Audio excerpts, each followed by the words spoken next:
Democrats don't speak for me. Speak for me, speak for me. Republicans can't speak for me.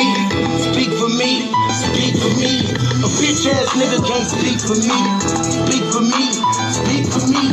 You coon ass niggas can't speak for me. Speak for me, speak for me. Listen here, this is a fact of life. I be rapping like Nat Turner came back to life. Grab Donald Trump by the pussy, he ain't acting right. I never run from a conflict, I be glad to fight. It's a very cold world that we living in. Somebody please tell Elizabeth you're not an Indian. You just trying to con them people to get the benefit. Just another immigrant stealing from the Indians. That's some punk ass shit and that's too lame. Now we finna step over to Andrew Yang. And you a sucker, you can never speak for black folks. Fake ass pandemic, trying to get the black vote. The Democrats don't speak for me. Speak for me, speak for me. Republicans can't speak for me. Speak for me, speak for me. A bitch ass nigga can't speak for me. Speak for me, speak for me. You coon ass niggas can't speak for me. Speak for me, speak for me. You know your boy be high off sativa. Kamala wasn't popping, so we said bye, Felicia. She ain't had a right policy. We ain't trying to meet her. Y'all can take Biden too. Bye, we don't need her. We don't need Roland Martin or that coon Al Sharpton. Didn't need Cory Booker from the start, man. I don't fuck with police and no snitch. You know I'm coming with the heat when I spit it. The Democrats don't speak for me. Speak for me, speak for me. Republicans can't speak for me. Speak for me, speak for me. A bitch ass nigga can't speak for me. Speak for me, speak for me. You coon ass niggas can't speak for me. Speak for me, speak for me. If you ever go to court and this is your luck, try not to get fucked by Benjamin Crump. I know it's hard. You and Go is hard. But who the fuck is Amy Cloak? Put her picture up on the bullseye and start throwing darts. People cut our organs out our bodies, that's a stolen heart. They can't save us from the flood like Noah's Ark. Black lives always matter, we finna go for ours. So then we savages, we don't need to pot the piss. Mike Bloomberg is suck dick with that stop and frisk, bitch. You ain't speaking for us, we don't know you. Bernie Sanders, they get your funky ass on too. The Democrats don't speak for me. Speak for me, speak for me. Republicans can't speak for me. Speak for me, speak for me. A bitch ass nigga can't speak for me. Speak for me, speak for me. You coon ass niggas can't speak for me. Speak for me, speak for me.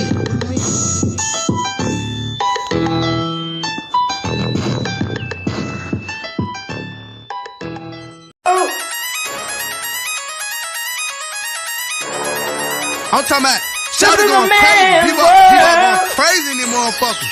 Run that shit back, man. But it's nothing. Nothing.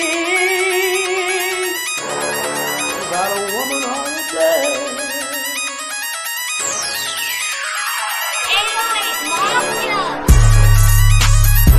Man made the car.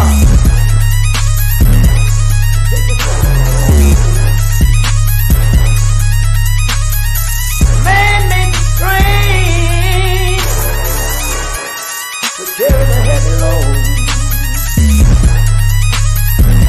Man made the electrolyte to kick us out of the dark. Man made the boat for the water like the 7-no-meter. Man thinks about a little bit of baby girl and a baby boy. And man make them happy because man make them dark. But after man make everything we can, do you know that man makes money?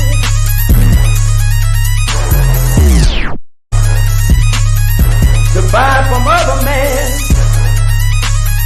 This is a man's world. But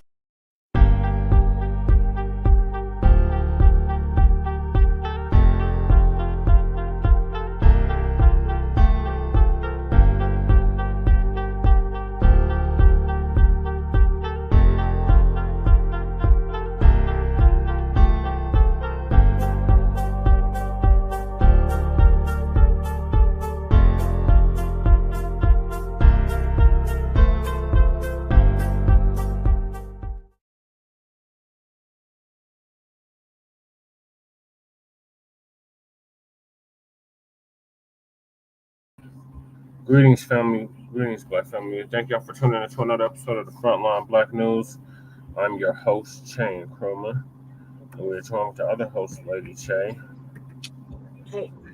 And we should be joined here shortly with Shabaka Sankori, our West Coast correspondent. Shabaka's about to experience enhance, which I am the co-executive producer and co-host of. Greetings from the Mile High Income City.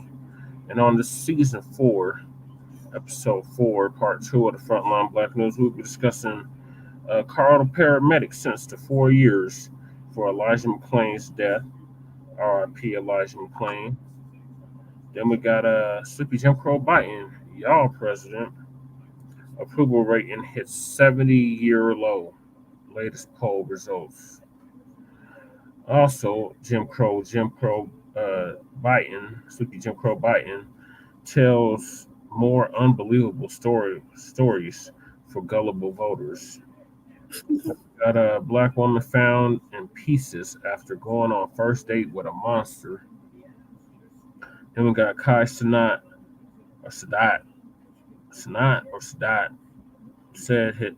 said this about Black Americans. So this is a tether who has a following on social media, and he's talking real disparaging about foundational Black Americans. So we're going to go over that. Then we got others in the African diaspora are following our lead on reparations. They must have heard when we said sue your colonizer. Then we got ByteDance, a bold move preferring TicToc shutdown, and AI discovery sparks urgent calls for regulation. So those are the topics for tonight, Black family. Thank y'all for staying up late with us. Hopefully Shabaka will be joining us here shortly. In the meantime, do you have anything that you would like to say, Lady Che? While I'm getting cue on. Not really. I already told you I'm not gonna be on very long.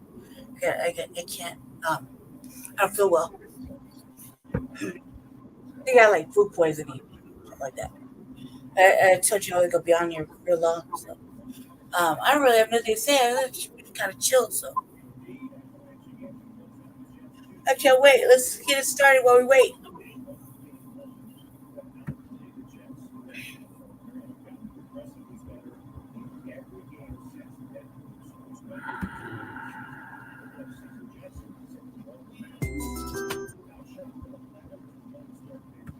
All right, so you have nothing to say about Elijah McClain. Now to the final. What about it? Like, I mean, I saw the end of it. Like, I really don't. Sad about the boy. I mean, he's gone. So his mother did her usual speech. And that was it. That was his usual shit. I mean, the fact is that he got probation or some shit. What'd you expect? No, you couldn't have possibly thought he was gonna do any of them are really gonna do any real time. Like that would be too much like right. So yeah. aside from that, I mean, I just like the broad said. I mean, she said, "Hey, man, it's over now." So cool. I mean, the little that'll be one of the memories we live on with because obviously feel upset about it. But as far as that, I don't feel anything about the mother or the court system or the fucking show she has around her. Or, I don't feel anything really about that except shit. You couldn't possibly think justice was going to be served. It's never served right. It's always way too late. And at this point in time, like, a motherfucker been living his best life for all these years, like the last couple of years. So, him getting probation is like, it's like whatever. You know what I mean? So no, it's not satisfying at all. But I don't even know what to say. I would think that us expecting justice from especially out of Arapahoe County. Yeah. No, that ain't gonna happen. That ain't gonna happen. Not the way you want it, not the way you want it, not the way we would hope. Just because They weren't punished in the beginning, so and they weren't gonna be punished. And she got the settlement, so and now she just went through the court process. Now shit's over with. Cool, it's over with. Um, and that's about that. I mean, you said it right. She shouldn't be acting crazy, even if her same sentiments are in alignment with yours. Now, other than that, I really got shit to say about it. So I didn't have nothing to say really. Anything else you want to ask me about? Nope, that was it. Motherfucking what was the first topic? Elijah McClain, killer, being sentenced. Yeah, you don't agree? Well, what did you think? I mean, I'm glad to see somebody got some kind of sentence. I mean, they only sentenced 2 out of 4. So I mean, that's really not justice. All 4 of the people that were responsible for his murder should have been charged and sentenced, and they were not. So they didn't give good jail time, so right? No, one got sentenced to 5 years. Is he doing it? He's doing it, right? Yeah, remember the officer got sentenced to 5 years, and then the other one, he's really back. 3, right? If we do the good time, it's 5, but it's really 3. Yes, and then the other one, he didn't get sentenced at all, and he's back on. He's still getting paid. And remember, they gave him back pay. Oh yeah. He tried to get. Yeah, he got his job back. Yeah. So it's satisfying. I mean, the young man gone, so that's already one thing that's wrong too. So that's satisfactory thing. Personally, I really can't say I'm sorry that lady lost her son. Other than that, I have no feelings about it. That are good. You know what I mean? Because it just is it's a controversial topic. They got when motherfuckers got in their purse and we end up suffering the consequences for it. So, because they don't want to admit to themselves that, this is why it happened. So yeah, they got in their purse. So I'm cool. Really for talking about that. Because I was gonna be rude, Yeah. Go ahead, play the video. Oh my God. All right, so it's your topic. I didn't pick it. It's your topic.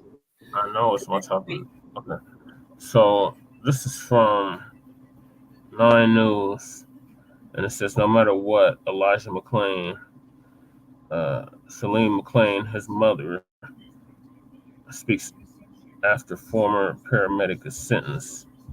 So they just sentenced one of the paramedics that was involved in the death of Elijah McClain to 4 years probation. Mm-hmm. I mean, it's just like, what were we doing all these protests for? Like, this is very frustrating because, like, I went to all these protests in regards to Elijah McClain and George Floyd. And George Floyd was the only one that actually got any kind of justice. Mm-hmm. And then they try to sweep Elijah McClain's situation under the rug because Elijah McClain happened before George Floyd, like a year prior. And, I know. People were clout chasing like the nemesis. Yeah. And it wasn't even about that. It was about actually getting justice for this young black man that was wrongfully killed at the hands of APD and the paramedics. Yeah. Then the mother turned out to be a raccoon, which is very unfortunate, and ended up getting the whole frontline campaign blocked off of Jeff Favre's platform. But yeah, with the help of instigating motherfucking coon factors, you know what I mean? Which hey, yeah, you get one, maybe 1 or 2 licks against the frontline campaign. It's cool. But at the end of the day, it goes back and forth. At the end of the day, you're gonna have to catch your cut too eventually. So, and like, we try not to be messy, but fuck, man, sometimes some things are just asked for. They just don't know how to ask for them, right? That's okay. We heard the message. Right. You heard it loud and clear. loud and clear. Especially you can't form your motherfucking you can't form your mouth to even have any pleasantries. So we got the message loud and clear, and we see you just struggling for attention. So we heard you. You don't even worry about it. We understand. We're gonna address your needs little by little. Don't worry about it. Don't worry about it. Everybody catch they cut at the end of the day. Go ahead, Jesse. Yeah, so this is 5-6 years in the making. Mm-hmm. Damn shame it took 5 years for a judgment to even come down. But basically it was a half and half split. So it was two officers that were involved in his murder. Only one got charged and sentenced and convicted, and then one paramedic. Two paramedics were also involved in his death, and only one of them got sentenced and convicted. So I don't. It's obviously a miscarriage of justice. Mm-hmm. But I'm gonna let it play. So they holding the black fist up. I don't know why they holding up the black fist. Right. You know, they demonstrated last time. Then they where we clearly come from. That means black empowerment. That means power. The reason was when they were asked by the white-owned media why they were throwing up the fist, they said this is for Elijah McClain. Instead of saying this is for Elijah McClain and all the victims of police brutality and victims of racism, white supremacy, terrorists. To the police when they're black. Police. They couldn't say that, so they just said this is for Elijah. Yeah. Yeah. So they clearly just showed. I mean, I guess I wouldn't let just off-brand speak for me if it was something like that. You know what I mean? I would have the best militant representative speak for me. This is Elijah McClain's mother speaking. Why are you holding up the fist for? Well, why are you holding up the fist? I ain't about no black empowerment. Why you dancing like that, cuz? You have an organization or why is she dancing though? That says black excellence don't for black people. No matter what, Elijah. Why is she dancing? Always and forever. It's all performative, cuz. In America, what's she saying before that? We won. She keeps saying we won. Elijah's legacy is forever. How the hell did you win? What did you win? You won $15 million. I can't hear nothing, cuz. That's all. From the beginning, can you start over? America is full of hate. Well, because we're talking. We're gonna listen real closely because it's really low. I have no control over the volume that they recorded it from. Started, but shh, so we can hear it.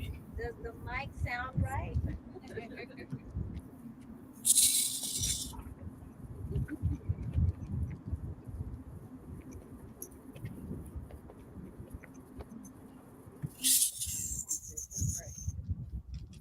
We won. No matter what, Elijah won. Always and forever. The bullshit ass laws in America don't mean shit. We won. Elijah won.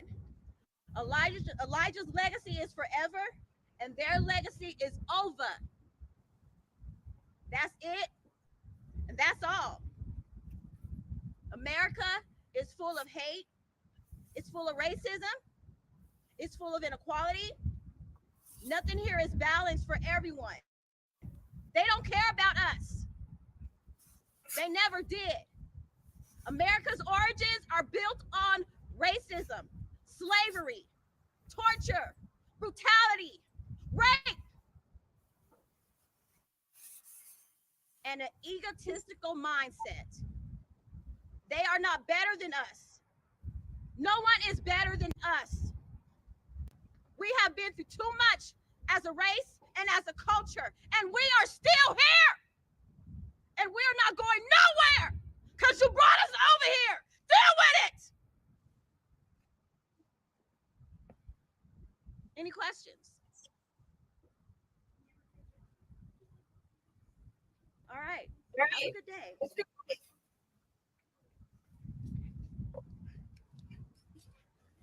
Because the truth is out there. They couldn't hide the truth. They tried. But Elijah won because the truth is out there.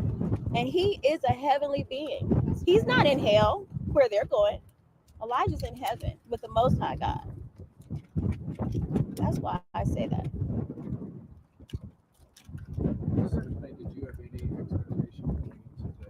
Not a damn one.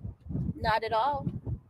You know, it all comes down to, you know, when you sit here and think about how the laws are in Colorado compared to the laws in other states, Colorado is very lenient on their own employees when it comes to their own crimes.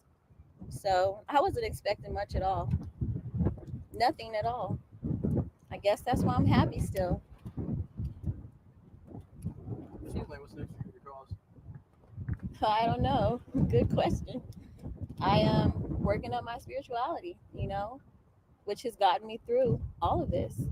But just doing everything I need to do to help myself continue with my life and continue to be a good parent to my children. Do you have any other legal recourse? Good question. I'm thinking about that too. Perhaps a federal case, civil rights violation? Oh, ain't no federal case. Colorado ain't prosecuting nobody, as you can see. They didn't take up this case, or else something would have been said a long time ago. I don't know why people are in these offices with these jobs getting paid all this money to just sit there and do nothing. But that's what all of our tax dollars do. It makes sure that they can sit there in their self-righteous positions and do not a damn thing for us. How do you want your son to be remembered? I don't have, that's not up to me. That's up to my son. Elijah's legacy is not on nobody but Elijah. I am standing here as his mother to say that it is not up to anybody to help other people remember his name. Elijah did that all by himself. Does today's sentence bring any closure? I know it's probation, but after 5 years of sentencing, it's the last of 3. I guess just how are you feeling? Does it bring any of that? Or? The only closure it brings me is that this shit is over. That's it. I don't have to sit in this well-constructed building and hear all the bullshit ass laws anymore. I'm done with that. Next. What's your thoughts on a possible appeal from Radio Redina? I know you said you think you have this closed right now, but Redina still has an appeal filed out there. Who fucking cares? It don't matter. For eternity and forever, he will always be scum. It don't matter what he does. It doesn't matter what anybody else do to wipe the blood of my sons off their hands. It's already there, stained. So fuck them all. Fuck them all. What's next for you? I'm probably about to go do some housework. That's what's next for me. Back to my daily routine, What is your daily routine? What does that even look like? I clean up a lot. I love cleaning up. I love organizing. It helps me to process the trauma. Form of therapy, in other words. It is very good therapy, honestly. In a way, yep. Cleaning up, that's what I do. I clean up. I'm a Scorpio. I transform. And I transform in positions where I need to be because things in this world need to transform. God put me here for a reason. Elijah was chosen before they targeted him. And I was called to this position because we have all been cultivated in this bullshit ass environment. Long live Elijah. Elijah McClain.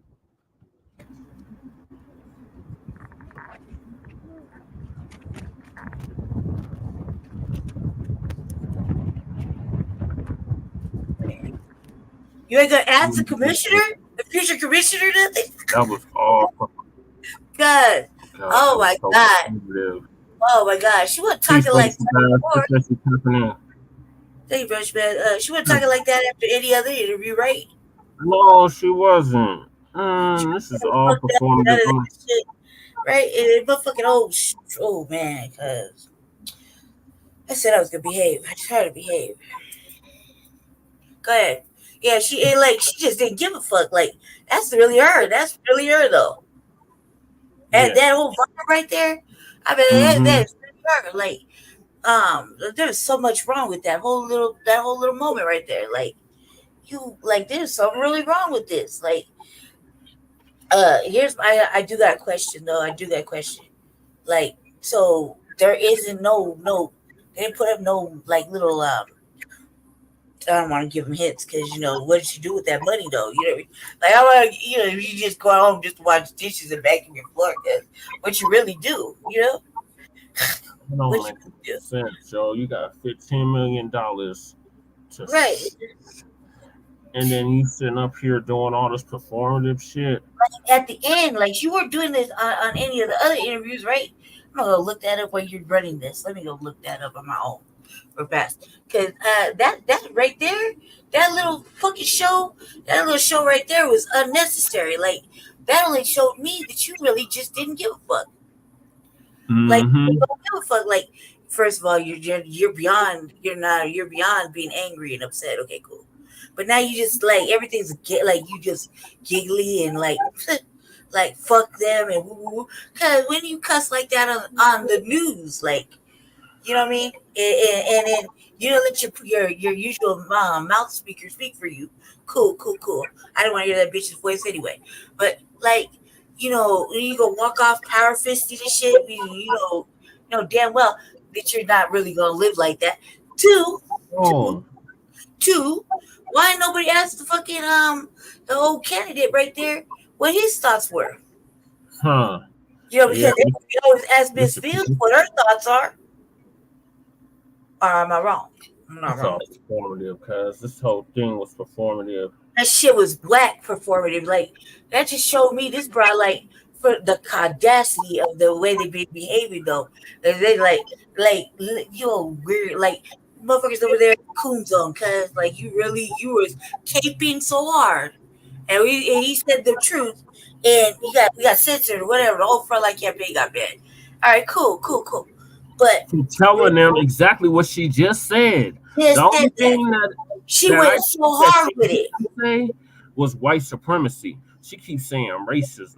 She keeps turning terrorism. I called it what it was: racism and supremacy. But I get blocked.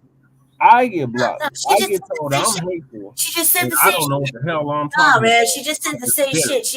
I'm not gonna do this all night. She just said the same shit. She just said the shit with the whole fucking states and everything, blah blah blah blah, was founded on wham, etc. And she listed off all the fucking atrocities, damn near that has been wrong, or that been going on with black folk and these motherfucking old laws, you know what I mean?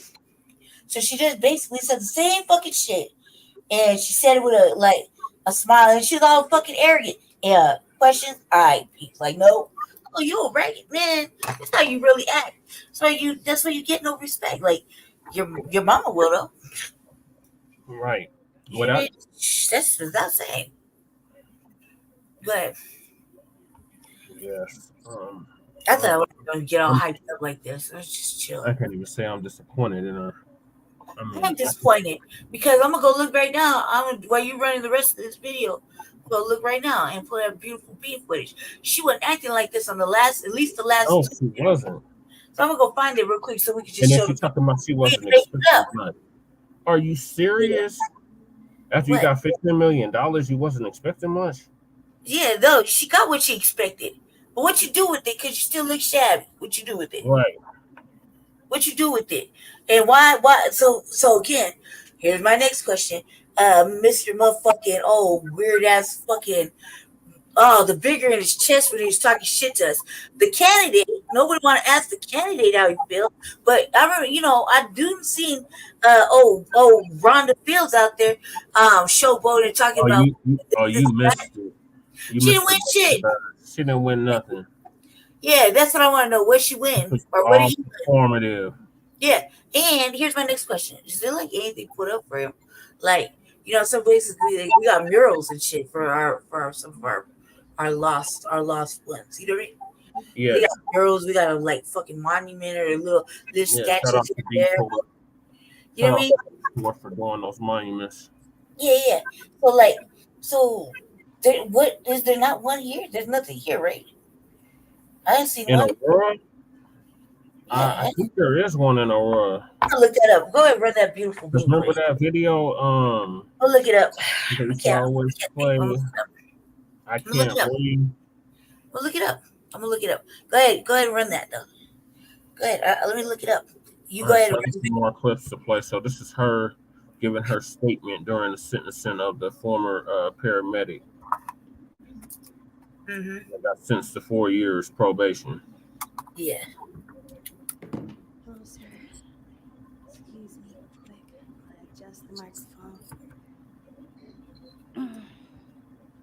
Hello again, Judge Warner. Thank you for this opportunity to speak here today for my son, Elijah McClain's justice and his legacy. I am Elijah's mother and his present parent. I have stated this on numerous occasions because it is the truth. First, to address the previous comments. No one can say that they have a similarity to my son's murder if their son was not murdered by killer cops and firefighters. Where was the fire that night? Where was the fire emergency? Jeremy Cooper was a threat to my son and an accomplice to my son's murder on August 24th, 2019. We are not the same. Do not say anything to me or mention my son's name in my presence while you enable and support an evil, careless legacy of a delusional mindset. You cannot evoke my son's name to absolve you of your own sinful nature. You betray yourself and your attempts to disrespect me here today, like Jeremy Cooper's disrespectful lawyer. It all shows your culture will not change because you find no fault in your actions.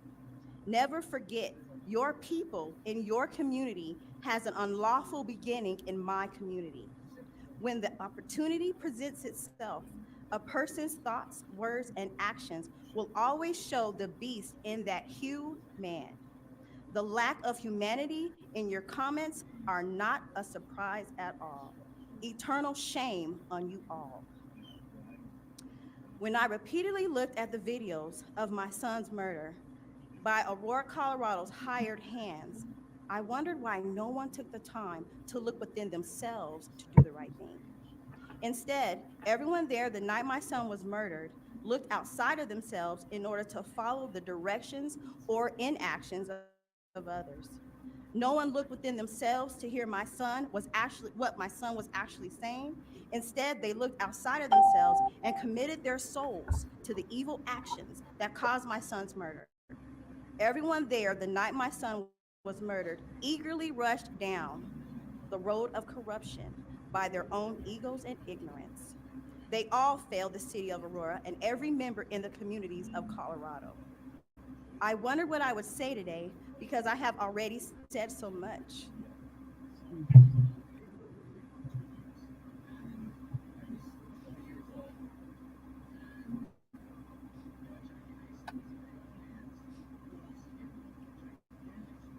I have already experienced so much. And I am sure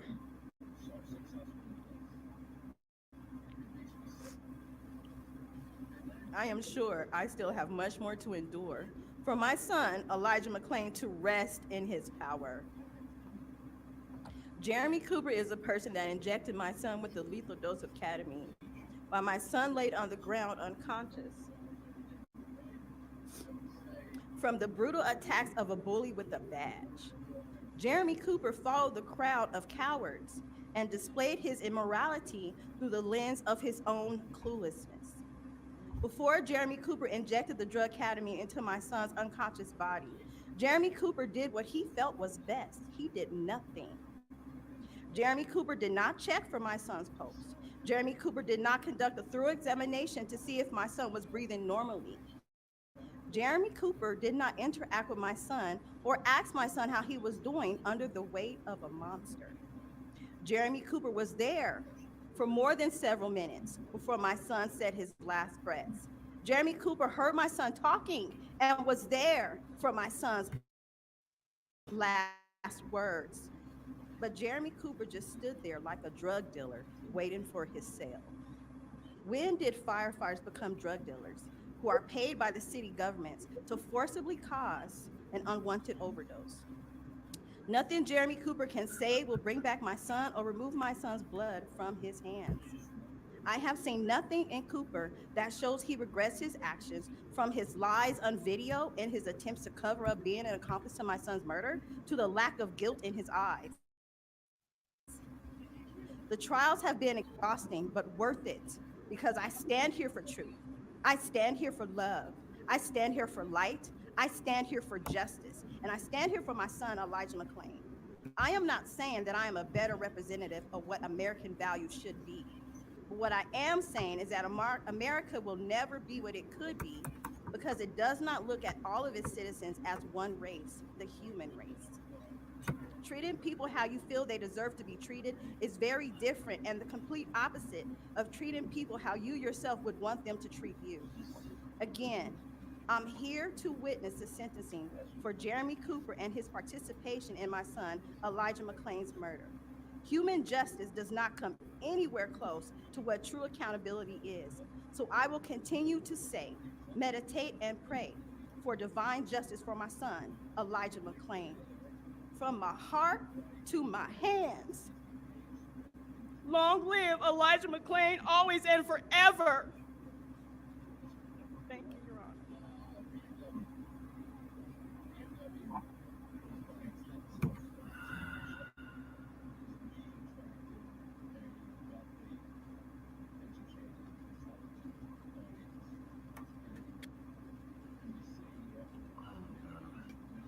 All right, so that was his mother's testimony. The sentencing hearing of Jeremy Cooper, one of the paramedics that injected her son with ketamine back in 2019, which resulted in his death. Ultimately resulted in his death after the chokehold that the officer, the hell was his goddamn name? Damn, I can't remember his damn name now. It begins with an R. But anyway, that bastard that they sentenced to 5 years in prison, that all ultimately resulted in his death. And then these same officers and paramedics went back to the scene of the crime and took selfies of them choking out, reenacting the chokehold that they put on Elijah McClain. Mm-hmm. So yeah, the whole goddamn system is guilty. I said Aurora is a sundown town, so they're all complicit in his murder. So this is the national media got a hold of it, and they're talking about the sentencing, Jeremy Cooper being sentenced to 4 years for Elijah McClain's death. So I'm gonna play that real quick. Now to the final defendant who has been sentenced in the death of Elijah McClain in Aurora, Colorado. Former EMT Jeremy Cooper receiving 4 years probation for criminally negligent homicide. McClain was confronted by 3 police officers while walking home in 2019, thrown to the ground, placed in a chokehold, and injected with an excessive amount of ketamine to sedate him. The EMT and McClain's mother both reacting to the sentencing. I want you to know that I would give anything to have a different outcome. Elijah, I never ever meant for anyone to hurt you. Human justice does not come anywhere close to what true accountability is. So I will continue to say, meditate, and pray for divine justice for my son, Elijah McClain. From my heart to my hands. Long live Elijah McClain, always and forever. Another emotional day in the courtroom there. 3 of the 5 first responders have been convicted. Janae. Extremely emotional to see that. 3. It was 5 total, but they only sentenced 3. This is supposed to be justice. Out of here. We did all these protests for that. Yeah. Especially how many motherfuckers went to jail. All them people that got arrested for that. Yeah. All right, what are your thoughts on this, Lady Chair? I don't know. I thought you had another one to play. No, that's the last one. I thought she didn't even speak. Lisa Cabrera? Yeah, Lisa Cabrera is talking about something completely different. And I'm still looking for that. I'm looking for what I'm looking for. I don't really got to take this. I don't like performative arts. I mean, if it's not like an actual, play, but this is just crazy because I'm pretty sure she didn't act like this. You know what I mean? No, she didn't. Yeah, that's it. You know what? You know, my problem is I can keep it right now. Yes, I'm listening, Jesse. Go ahead. I'm listening. I mean, I need to eat something while you're talking. Just go ahead. All right. Well, like I said, rest in power to Elijah McClain. Didn't deserve to die, especially the way that he did. He definitely didn't deserve to die the way that he did. But this is the reality of being black in America, being a black man in America. And like I've said previously, it's a shame that his mother and father did not teach him that. You know, we're at war, and you need to carry yourself accordingly. You can't be walking around in a sundown town such as Aurora at night with a ski mask on. It's just now. This is before the scandemic, pandemic, so they were really like, "Oh, there's somebody suspicious in the neighborhood," all that bullshit, Yeah, and order murder. Yep. And whoever called, make that damn 911 call, they need to be hauled into court too. Mm-hmm. And then they just passed that damn Karen Act. Where Moses, these goddamn Karens and Kens that want to call in to 911 and try to call in a murder of a young black man or a young black woman are going to finally be prosecuted for doing such, for making these false allegations and these false calls. Elijah McClain wasn't doing nothing but going home from the store. He wasn't bothering nobody. He was minding his own business. And then, like so many, when they come into contact with the race soldiers, he tried to plead with them. I'm not like that. I don't do those kind of things. I wouldn't hurt a fly. They don't care about none of that. Because as Neely Fuller says, all they see is your skin color and that is your uniform. So whether you want to admit it or not or accept it or not, that is your uniform. And we are at war.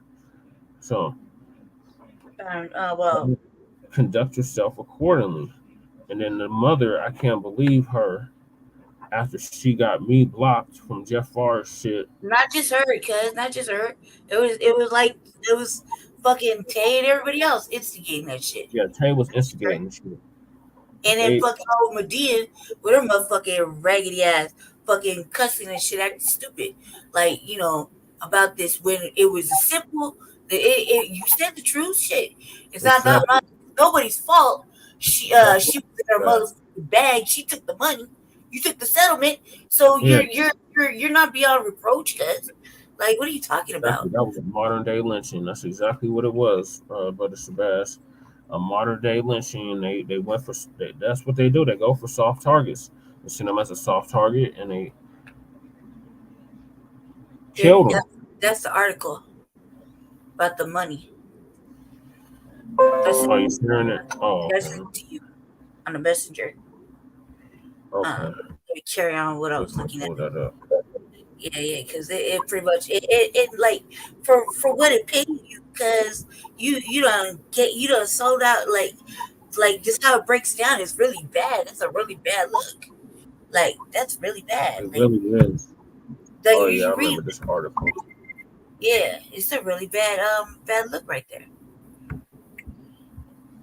I think we covered this on the Mile High News. Excuse me. Like, really.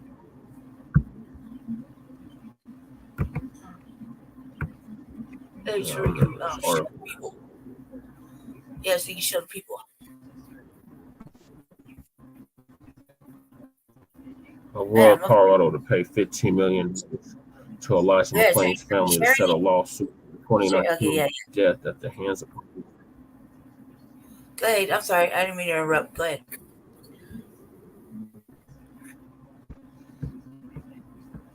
You're supposed to be reading out loud, Jesse. Article, there's a whole video with this. I know. That's what I'm saying. You can't read I'm not it. reading all. Oh man, I could have did it. Why? It's really quick. I've already done it. I know, but you have time for this show and not Stop. Stop what? Okay, well, we covered this in this. first season of Frontline Black No, News. not then. Okay, so Lady Tay and Sister. Well, yeah, because you bring it out. Why not? $15 million. I don't know why. Agreed to pay $15 million to the family of Elijah McClain to settle the civil rights lawsuit brought against the city and the 23-year-old's violent arrest and subsequent death in 2019. The settlement was first announced in October 2020. It would have been October 2021. Okay, so she got the money in 2021. So here it's 2024 now. So 3 years later, what? The settlement was first announced.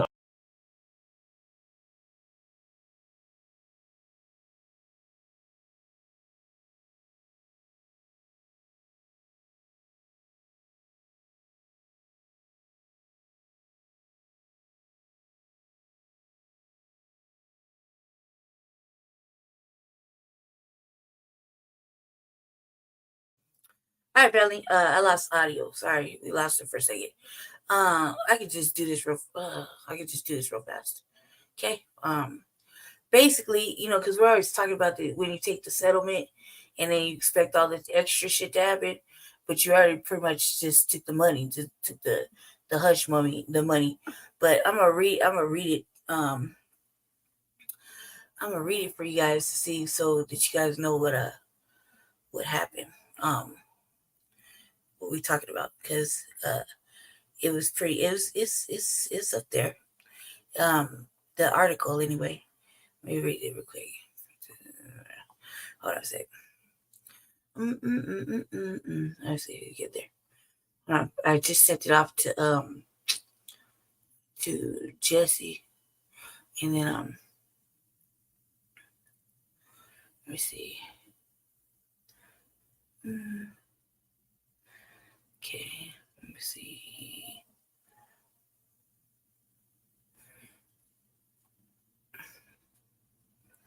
All right. Okay, I'm gonna share the screen real quick just until he comes back, because yeah, I'm gonna do that real fast. But I read quick, so don't worry about family. I'm a speed reader. Let me see. Yeah, okay. Family of Elijah McClain reached a settlement with Aurora, Colorado. This is I think it's 2020. This came out October 18th, 2021. This is the reaching of the settlement. Okay. From CNN. The family of Elijah McClain has reached settlement agreement with the city of Aurora, Colorado. City and attorneys representing his family confirmed Monday. The amount of the settlement was undisclosed. Yeah, it was at first. Let's see.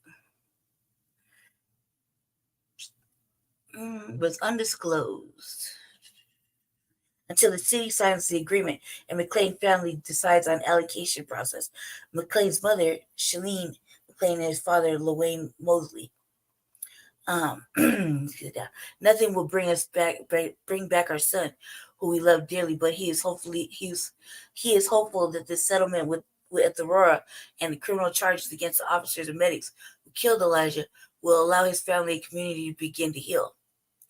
Mosley's attorney, Mari Newman, said in a statement to CNN. News of the settlement comes more than 2 years after Elijah McClain died in August of 2019. McClain, 23, was stopped by police while walking home from a store, placed in a carotid hold, and then injected with ketamine.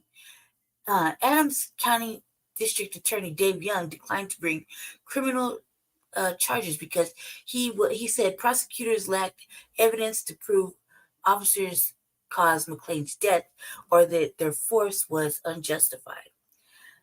Excuse me, family. Voice is a little dry. McClain's story gained renewed attention in June 2020 after the police killing of George Floyd and Breonna Taylor and the rise of the Black Lives Matter movement. Spurred in protest in Aurora and a viral online petition, Jared Polis announced re-examination of the case last year. Colorado Attorney General Phil Weiser was appointed as special prosecutor and opened a grand jury investigation into the case. Then in September, a grand jury indictment of 3 police officers and 2 fire department paramedics involved in McClain's death. Each was indicted on charges of manslaughter and criminally negligent homicide as part of a 32-count indictment. Jesus. McClain's death led to Attorney General's office launching a 14-month investigation into the Aurora Police and Fire Department. The investigation found the police department had a pattern of practically racially biased policing, excessive force, and had failed to record legally required information when interacting with the community. You hear me talking about it. I live in Aurora. Oh, I've been saying that. The report revealed the first department had a pattern and practice of administering ketamine legally. A new release from Weiser said ketamine is used by medical professionals as anesthetic, according to Alcohol and Drug Foundation. It is also used illegally to get high.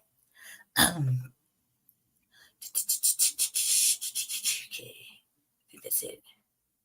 Is that it? Yeah. That is it. Okay, yeah, so 15 million. Hold on, Jason. I'm gonna get out of your thing. There you go. Yeah. I got So disconnected. I just read in the article. yeah, no worries. I already read it. Go ahead and get back to whatever you're doing. Or whatever you were gonna do. So I was just killing time while you were gone. And I read fast, so yeah, 15 million. So yeah, she got Before I got disconnected, article. So what are your thoughts on the article? What are your thoughts on the clips that I just played? Okay, well, I just did. All right, let me roll back this thing. Your thing keeps breaking out anyway, breaking in and out. Yeah, I'm just disconnected. Like I said, when you take the settlement money, which if you read it, I think I sent you. There's 2 articles. I read one, and you have one, but it breaks down to like 15 million. It breaks down to like 5 million from here, and then 5 million from like some other fund, or 10 million from another fund. That's the article I read. I sent you that little piece. It's just really horrible. Just got read. No, not that one, but it's a different one. It's the first one. I think something like that. It's the one I sent to you. I pulled up a different one by accident. Because there's a whole bunch of them just like that. So my fault. Regardless, nonetheless, I think it's crap. I think everything's crap. I think this all the performative shit that she did today or yesterday or whatever was shit. Of course we gonna feel some kind of way. On top of already how we were feeling about this situation, and them always, them at the free coon zone always showing up and capitalizing on black shames, deaths, and fucking plight. You hear me? Of course, we feel some kind of way about this because they always show up when something's happening, and it's like the most ridiculous shit. I could name at least 3 instances. I just didn't. I was hoping I wouldn't have to. I feel like there's no real in the article it said money gonna do something for the community, help the family, blah blah blah. But what they really do? What happened with that? I'm just curious and just asking for a friend. Just asking for a friend. The other part, I mean, her behavior is probably indicative of how she really is. She didn't look like she gave a fuck.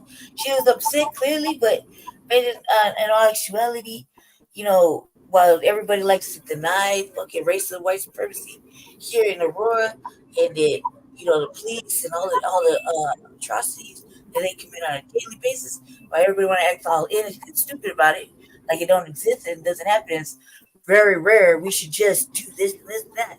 No, it's a reality. It's a reality. You know what I mean? We've been what's up, cuz? Yeah, we've been over there telling you for a long time. I can say it because I've been manhandled by the Aurora police since they were 7. I can speak on it, clearly documented. I can talk about it. So, them, I don't know. I feel sad for about the young man. He was soft targeted, and that's fucked up. And they should have, really, really went to jail. Like box around killers, you know what I mean? Type shit. I think they should have been stripped of assets. They should have never been able. Dude should have never been able to go back to his job. I mean, shit should have got handled like then and there. That's another thing that really bothers me. Is it's always 4 or 5 years later. By then, some of your anger is already kind of like worked its way out. Oh yeah, we covered the officer that killed the brother that was going to NFL that got killed by that San Jose police officer. I don't know if we covered it or not. But yeah, that's what I wanted to say. I don't remember we covering any of that. So, however, that's all I gotta say about that. I'm glad it's over, so we can just move on with our lives now, and still remember the young man. But you got to see no more performative arts. Yeah, but what is going to be done to prevent another one of these? I don't know. I didn't get elected, so if we don't live in my world, it'd be a whole different subject. We wouldn't be having this kind of problem because, I'm all about motherfucking assets and like real bad jail too, like max, like super max. You know what I mean? And you get to be in general population. See how you fare for that. Or you want to fucking killing black folk. You know what I mean? They got special jails like Supermax here. Supermax. You know what I mean? We got motherfucking jails where those motherfuckers who just are that bad are in there. I'd put them motherfucking police in there. That'd be right there the best punishment. Really, you in there with just your wits. And everybody know you a team. Everybody know what you did. So good luck out there. It's a cold, cruel world. Maybe you'll make it next week. We'll see. You get no protectiveness, no coverings. I'm gonna take all your motherfucking assets. I'm gonna take your assets from your wife, your mama. You know what I mean? I want that money. Give you that back. Yeah, and I would give it to. Give it to the family. You might actually have to put it somewhere like in actual laws. See, the thing is that when they say they're gonna put a law or a bill or something up, it's just sweet pacifying words. Look at the shit with Biden and motherfucking, the George Floyd thing, right? Shabaka. Okay, cool. Yeah, Shabaka coming in. Okay, cool. So, yeah, in my world, this would be handled a whole lot different, and any act of of that is considered an act of terrorism against black people, and that's an extra crime in itself. So yeah, I would put the laws in the supermax in general population. In the worst parts of the general population, I'd put around killers. Like, good luck. So you get out of there. So, like Survivor. How long can you survive motherfucking penitentiary? General population, no motherfucking security. You did something bad. And not only that, but you got the people crunk.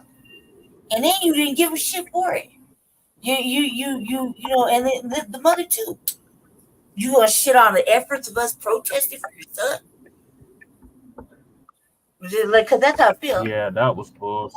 That's how it feel to me. It's kind of like that's what I'm talking about because I'm really gonna get caught with this. This topic is like super sensitive for me. Yeah, this topic, like amongst other little protest topics, are like stupid fucking sensitive for me. But I'm not like old girls showing out and shit in front of the cameras. It's like different for me because I live out here. And nobody ever wants to believe that this fucking area, it does have that sundown feeling to it. You just got to be in tune with yourself. Like, you don't feel it, you'll see it. You ain't feeling it. You're not in tune with yourself, right? But I know but when people say it's not, though, Jesse, I have to question their intuitiveness about this, or their feelings about it, or they can't read a room. You ain't reading the streets. Like there's something wrong with your internal motherfucking warning system to show you that it's about the sun about to go down. All of a sudden, the streets getting a little active. Like like active around 5:30. You ain't starting to see all this. You ain't seeing motherfuckers just getting looked at like they watching you, watching me, watching you, watching me type shit, or motherfuckers just chilling in random spots, not doing shit but harassing people. Like visually, their presence is a harassment sometimes. You feel me? So in our jail, it take 3 motherfucking days to get through processing. That's the only jail here that does that. You feel me?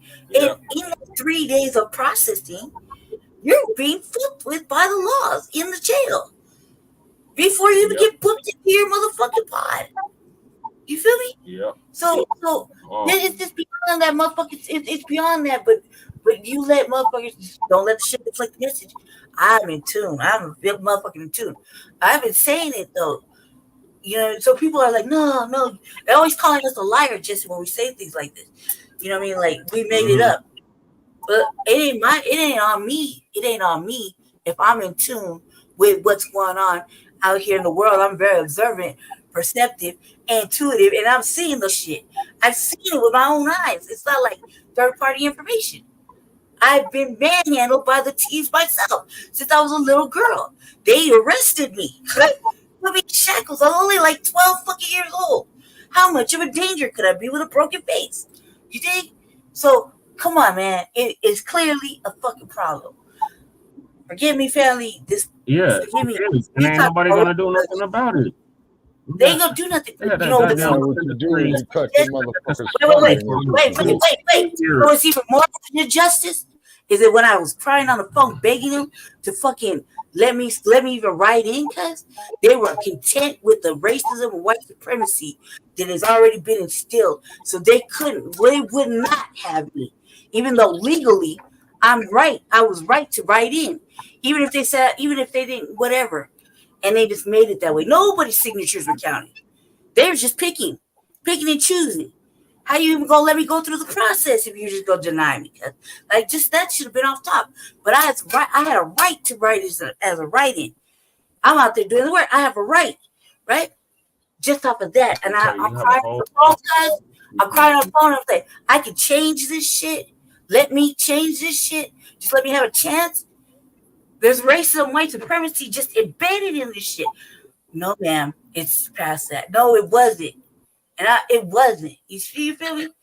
But to talk to white people on the phone by trying to create change for fucking black people against the motherfucking laws here, they ain't hearing it. That's the reality. You all in Colorado got some weird laws. That's I've reality. been through your court system. They got weird laws, Jay Militant in Colorado, man. California, as you know. Yeah, Jay Militant has to come out here, man. Like, we so excited. Yeah, but the thing is about with California. I know, it's like Christmas for us, cuz. We wait till Christmas time. We're never fucking non-pagan holiday. Yeah, we wait. We're waiting for like a situation. Yeah, it's like the best shit ever. I think that's a blast. Yeah, because I'm about to go on mute because I just did not want to get all passionate again like I always do. Trying to calm my nerves. Go ahead. All right, Shabaka, let's see. Our West Coast one. Greetings from my income city. Yeah, greetings from Sin City, man. They had a little small earthquake out there near Henderson today, man. And Jay Militant would tell you, man, that motherfucker didn't even ready. Yeah, man, it wasn't shit, man. You know what I'm saying? It's probably about a 2 or a 3 or something like that. You know what I'm saying? Because, like I said, I slept through many of them. But the motherfuckers that wake you up is them 5+, Mm-hmm. That'll wake you up, and what have you, Okay, Shabaka, we just finished up with Elijah McClain, one of the killers involved in Jeremy Cooper, that shot him up with ketamine, just got sentenced to 4 years probation. 3 years. 3 years probation. All right, then what the fuck they need to do, man, is that a damn attorney, man, needs to pull that goddamn case, man, out of the state of Colorado and take it to the feds, man. That's a human rights violation. Can't. Hey, They can't Jay, do it. send How that come they can't do it? They already send that video through to me, Jay. Carry on, Jesse. Go ahead, Jesse. I'm sorry. Yeah, they said 4 years. Damn. Okay, yeah, because you all got some weird laws there in Colorado, man. California been doing. It's because 3 she took years, the hell. money. Like I read the Wait a whole minute. article. Okay, because his family took a settlement. Yes. Oh man. They took a okay. $15. Okay. Now let me ask you this: how much of this $15 million do them cops who murdered that man have to pay? None. The city paid for I it. know. I know. I already knew the answer, Lady Ted. The question was rhetorical. Okay. See, that's the fucking problem right there. Is because what they're doing is they having the taxpayers paying, these cops fines. You see, and what is that there? You and I was talking a while back, Brother Ted, about qualified immunity. Is what that shit is.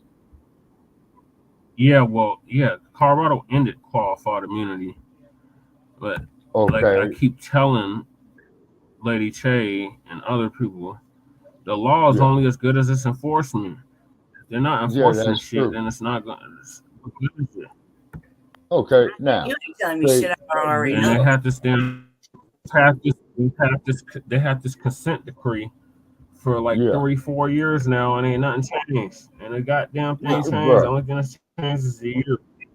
Yeah, exactly. And to prove your point even further, do you know how many consent decrees the goddamn LAPD got hit with? 7. 7 that I know of, and ain't a goddamn thing changed. Right. Nothing.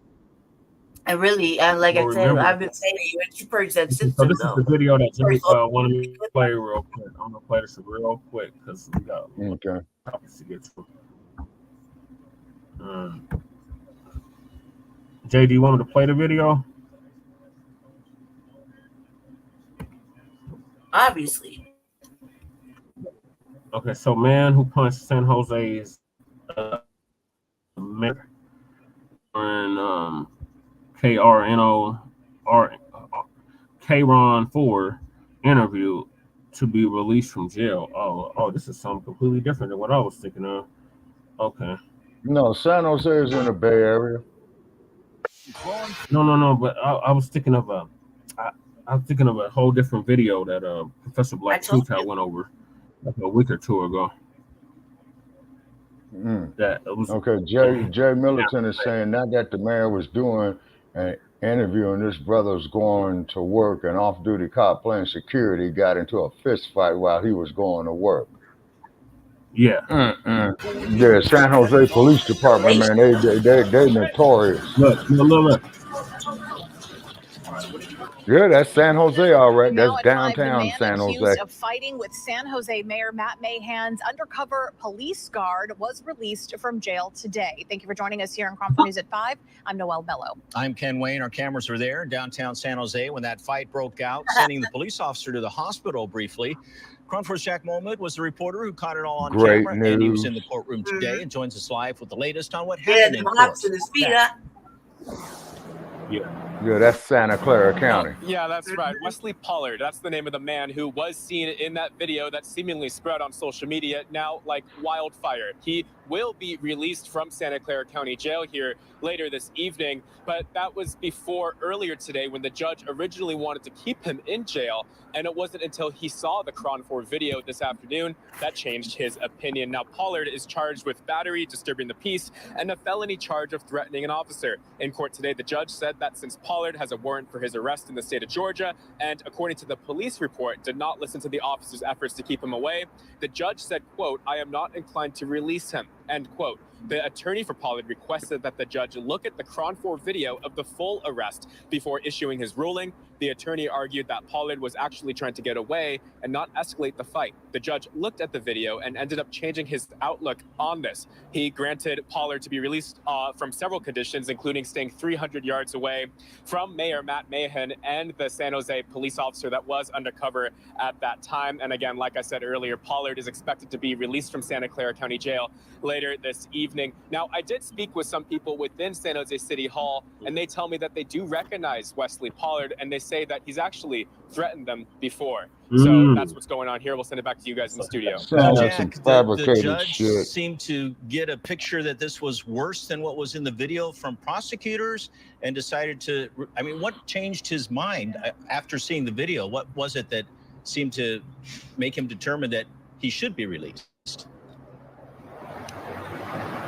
Well, I think a big thing was that the judge did tell the courtroom that he didn't watch the video at all before coming in today, and that he was just reading the initial police report. And the defense attorneys for Wesley Pollard really urged him to look at that to side more with his case. And I think something that the police report really noted of was how many times the police officer tried to tell Mr. Pollard to back away.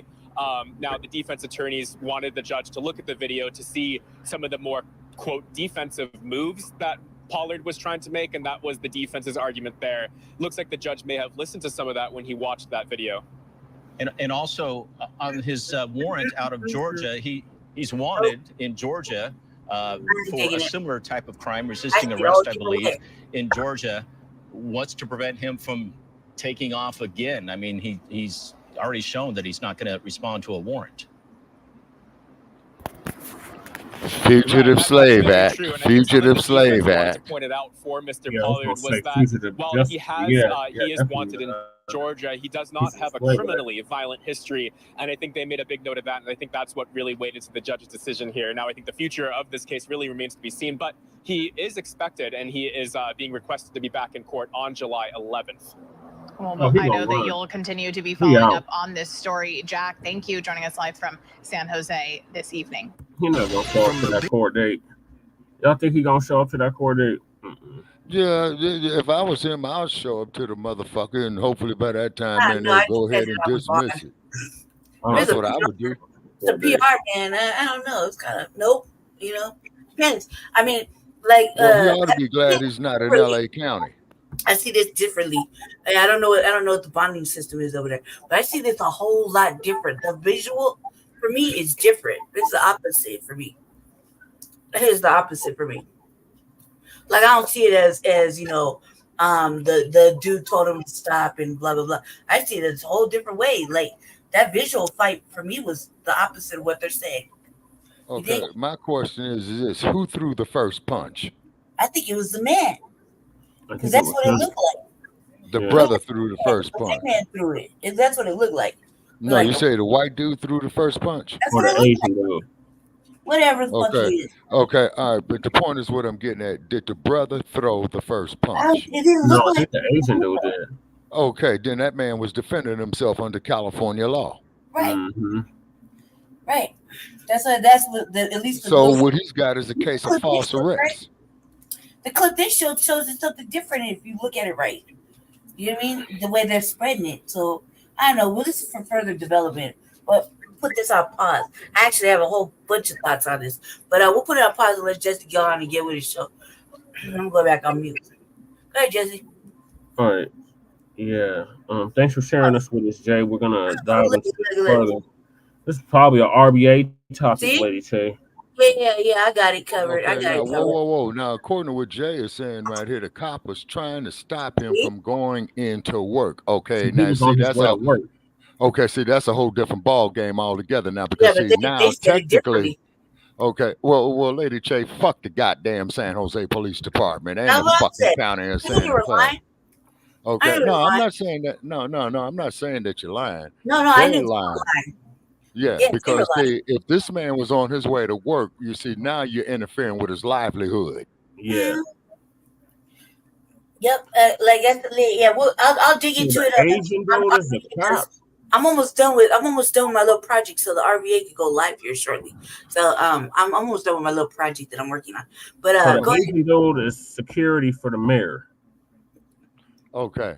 All right. So if that man was on his way to work and an undercover cop was doing security for the mayor, okay, what I failed to say, why would this man on his way to work want to get into an altercation with the security for the mayor?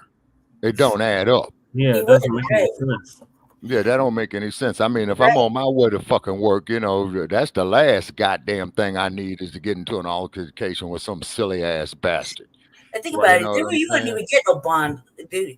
That would look like a clear assault against the mayor's brother. Like that, the mayor has control of the police. You know what I mean? Yeah.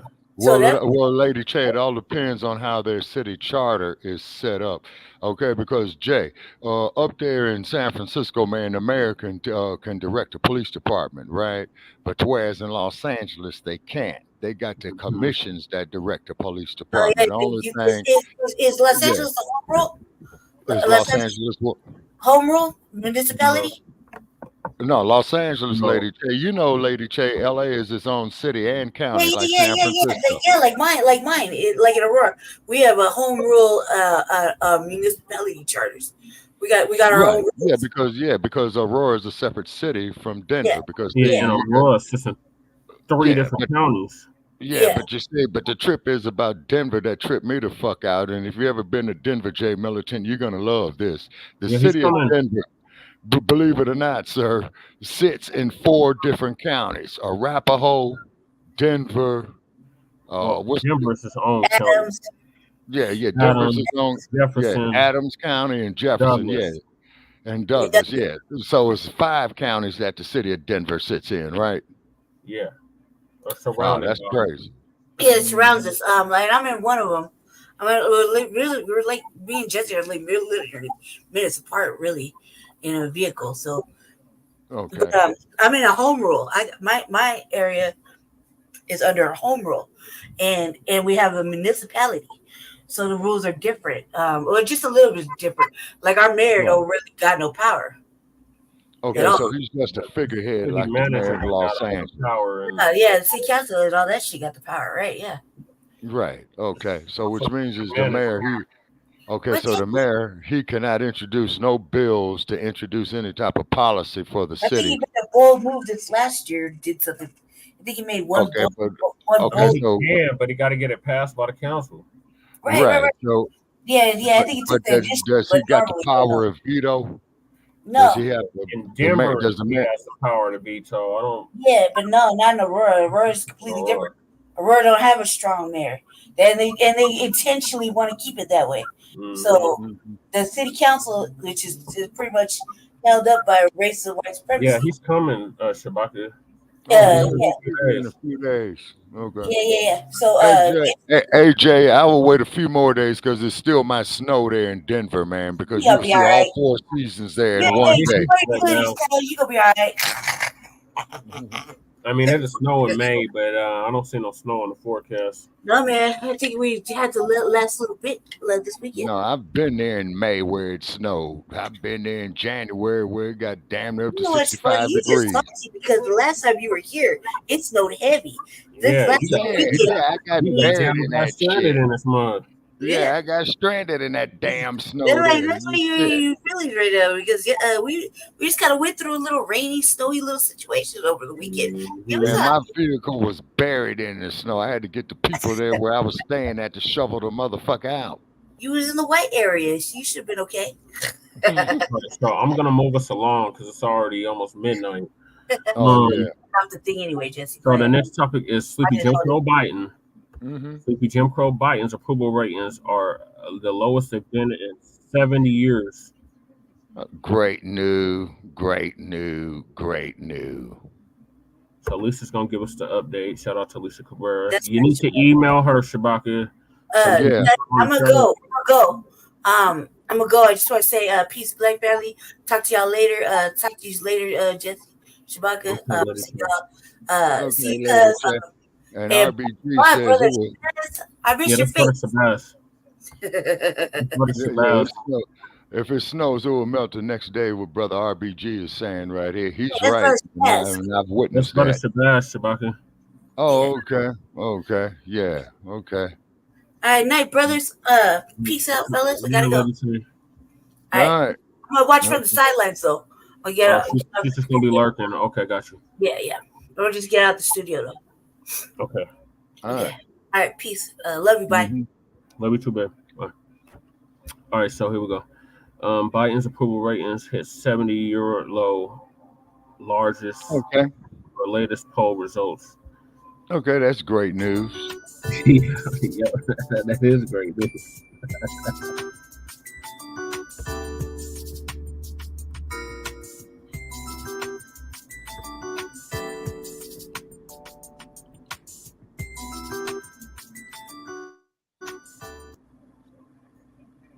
Ladies and gentlemen, Joe Biden is the owner of the worst approval rating in 70 years.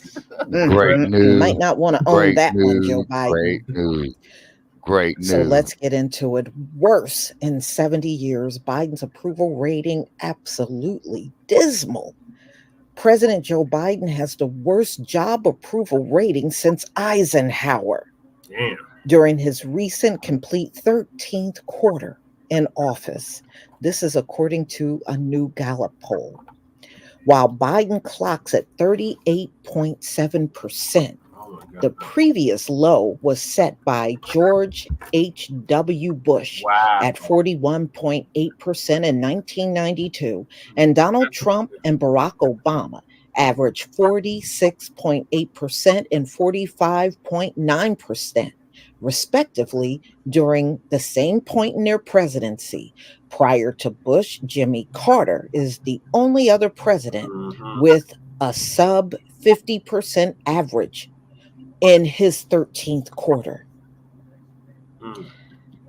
Richard Nixon, Ronald Reagan, Bill Clinton, George W. Bush averaged between 51 and 55% approval in their 13th quarters, while Dwight Eisenhower had the highest average for a president during his 13th month at 73.2%. What's more, Biden's most recent approval rating places him at 277 out of 314 presidential quarters. Bill Clinton was a very popular president. 277 out of 314 presidential quarters. If his ratings is Wow, Biden, that's pretty bad. In Gallup history dating back to 1945, placing him at the bottom 12% of all presidents' quarters. Biden's score is technically the lowest of his presidency, which has been dragging in the low 40 range since the fourth quarter of his term. Wow. By political affiliation, Gallup poll found that 2% of Republicans approve of Biden's job in office, while independents have him at 33%. The vast majority of Democrats, 83%, think Biden is doing an awesome job. So the Harris poll found that most Americans want mass deportation, including 42% of Democrats. That's what they're the most angry with Biden over.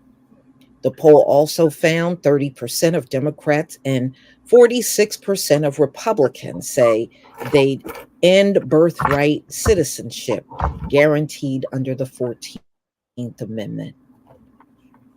Americans are open to former President Donald Trump's harshest immigration plans, spurred on by a record surge of illegal border crossings and a relentless messaging war waged by Republicans.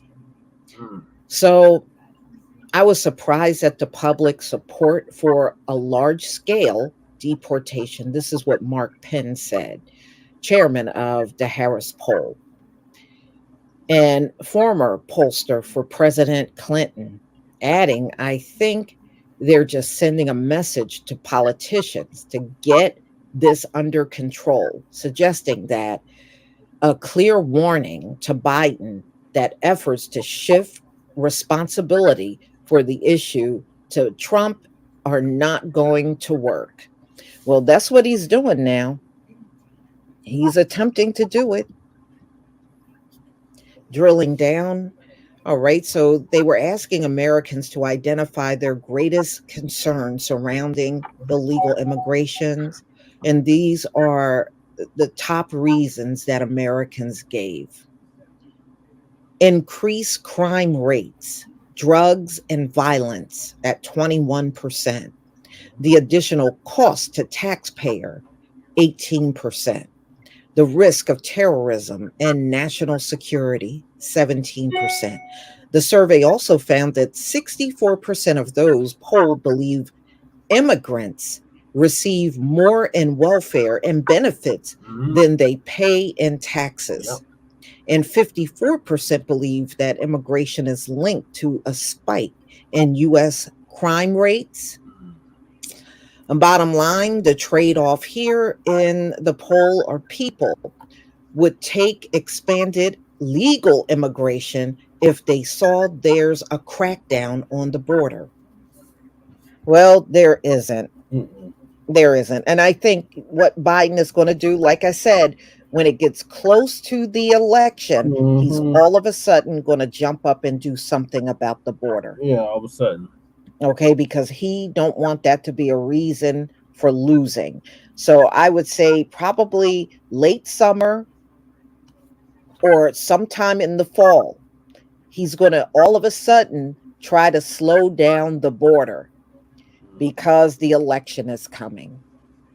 But see, he's not interested in doing that now because it's still too far away. Yeah. But y'all, please tell me what you think about Joe Biden having the worst approval rating of a president in 70 years. That's about right. Wow. You're going to have to let me know what you think in the comment section on. Yeah, so let me know, Shabaka, what do you think about that? Yeah, that's about right. You know what I'm saying? And then too, because he ain't doing shit. And then also too, Brother Chad, I put it out here in the chat room, man, that we're gonna do Shabaka's Black Experience Enhanced on the StreamYard if it's up, is because Blog Talk is still tripping, you know. And the subject they're is on that bullshit. What are they saying now? oh man, you know, is that you know, it's not available now, you know what I mean, and all this old type of shit.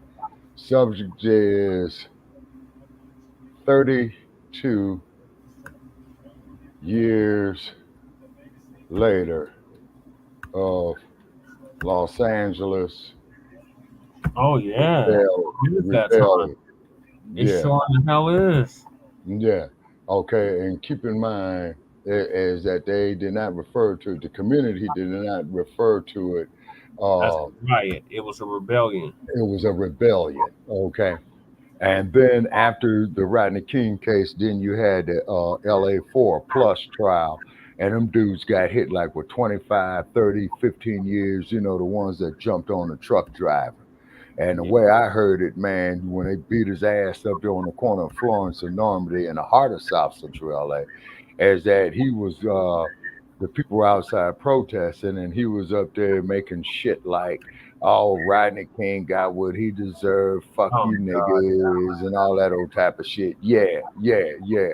So if we get some people there, you know, out of Los Angeles in my age group who remember that, it would be very, very good to have them come on to the StreamYard so they can relate to it. But we can have Black Power Radio. Right, yeah, but Black Power Radio, they're going through the same shit too.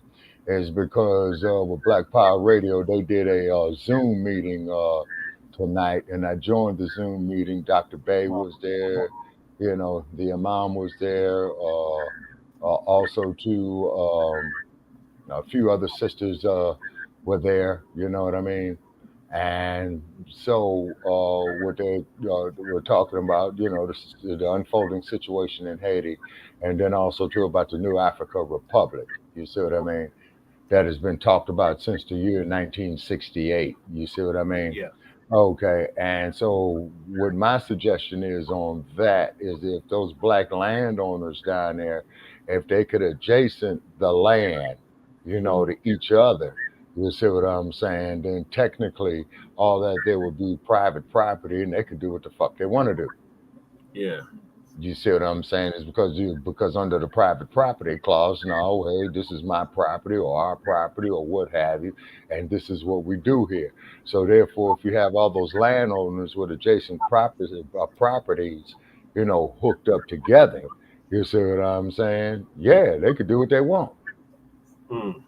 Yeah, you see, so that's just a theory there. So the next time I speak with Dr. Bay, I'll ask her about it and what have you. And Dr. Bay was leading the Zoom meeting, and I think they did the Zoom meeting is because of the bullshit with Blog Talk. You know what I mean? Mm-hmm. And ask Jay Militant if they have high winds up there where he is because a lot of those connectors for the Facebook, Stinky Bird, YouTube, they're all based up there. You see what I'm saying? This shit been acting stupid for like the past month. It's like Right. every week we go through this shit. Oh yeah, man. Well, what it is, man, it's clearly obvious is that they are homing in on the new black media, and what we need to do, man, is all get together collectively and or separately and sue the motherfuckers over there in Santa Clara County. Yeah. Hey, biggest charge, infringement on the First Amendment that they don't believe in. You know what I'm saying? But they sure in the hell will let a motherfucker sit up there and shove ketchup up his ass talking about he's a woman. So therefore, if we got to sit up there and listen to that bullshit, you see what I'm saying? Then we got a right to say that of how we feel, about the situations that are affecting us. You see? Right. But no, but they don't want to do that. LGBT alphabetized agenda. And once again, this is why I appreciate President Museveni of Uganda when he told Biden's representative, man, get the fuck up out of here, man. You coming here talking about that you want us to do what? Well, we want you guys to let men go fuck each other in the ass and shove ketchup up their ass and menstruate and say they women. And President Museveni said, no, man, Well, we'll take away your foreign aid. Hey, and President Museveni said, take it, motherfucker. And by the way, get the fuck up out my office. You're no longer welcome here. In fact, your ass is banned from Uganda, trick. I mean, man, see, here's the part that pisses me off, Brother Che. Okay. How you motherfucking Democrats and reptilians is going to tell a sovereign nation that they got to embrace a certain agenda that they dig? You see what I'm saying? Well, we'll take away your foreign aid. Okay, well, see, now what you calling that is, see, that's extortion. That's exactly what it is, Shabaka. And as we discussed previously, yes, sir. That's extortion. So instead of you sorry, sick ass motherfuckers here in the United States saying, hey, well, we respect the sovereignty of this nation, they don't approve of men fucking each other in ass. Okay. Right. Okay, because it goes against the history, it goes against the traditions and what have you. See, that's Eurocentric shit. Fucking out in the ass, that shit there started up there in Greece. You see what I mean? It's because you got some societies in Africa, as you very well know, Brother Che, when a motherfucker comes up there saying that he don't dig women, hey, man, check this out, man, you either going to get killed or you're going to shake the spot. Right. They say it's strictly up to you. That's how the nation is built up with the little babies. Right. You see what I'm saying?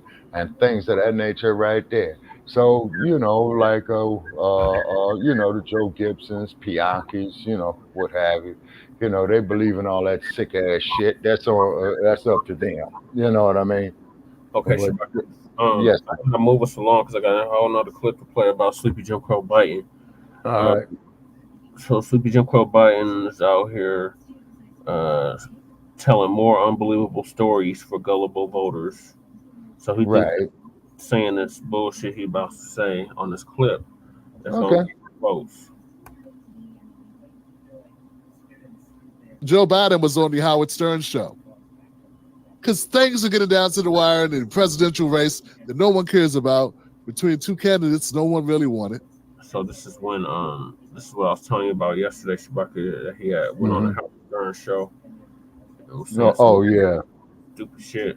So our brother Tim Black's gonna give us the update on that. Okay, so that's this brother's name is Brother Tim Black. Yeah. Okay, do we got a direct Biden connect? was, I guess, he was trying to be more of Lady Che might. Okay, well, just send the brother courtesy notice, man, to ask him to mention us, man. You know what I'm saying? Because what's this here, about the third or fourth time he's been on our platform? No, he had. I think I played I think it's the third clip I played from him. Okay, Yeah. well, just mention to the brother, man, you know, we don't mind sharing it, but just mention it, just reciprocate. You know, that's all. Just reciprocate.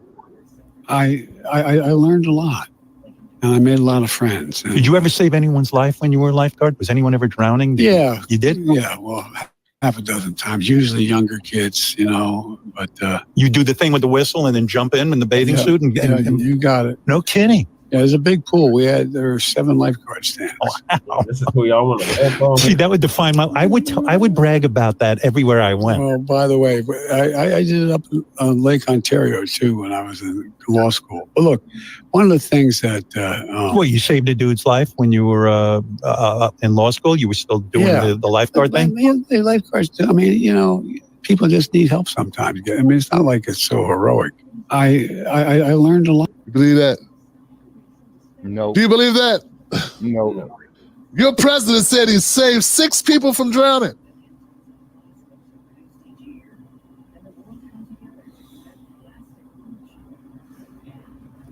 You really believe that? He saved 6 people to my intelligence. It was no big deal, you know. Just do what you do. That was 7 babies. What?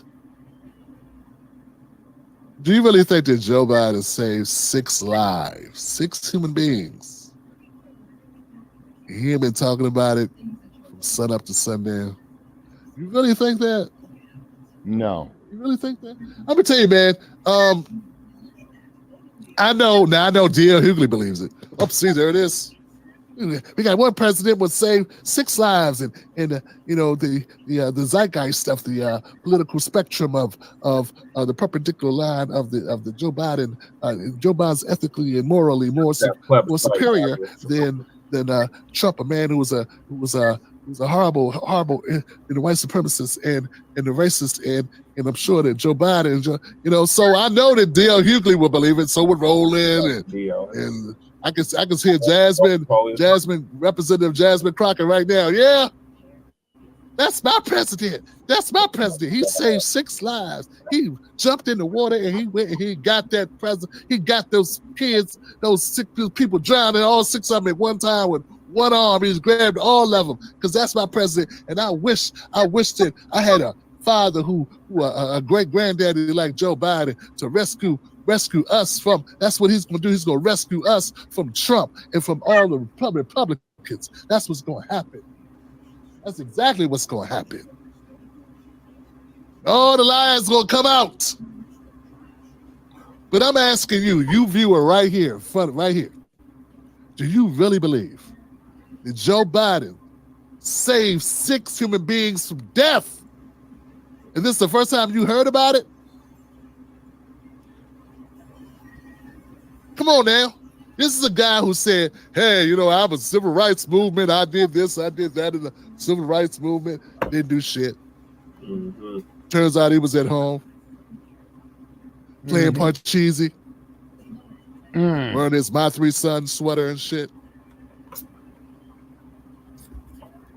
Working on a 57 Chevy or something. No matter who. Drinking root beer floats. While black people were getting their asses kicked. He wants to lie and say he was leading civil rights marches. Mm-hmm.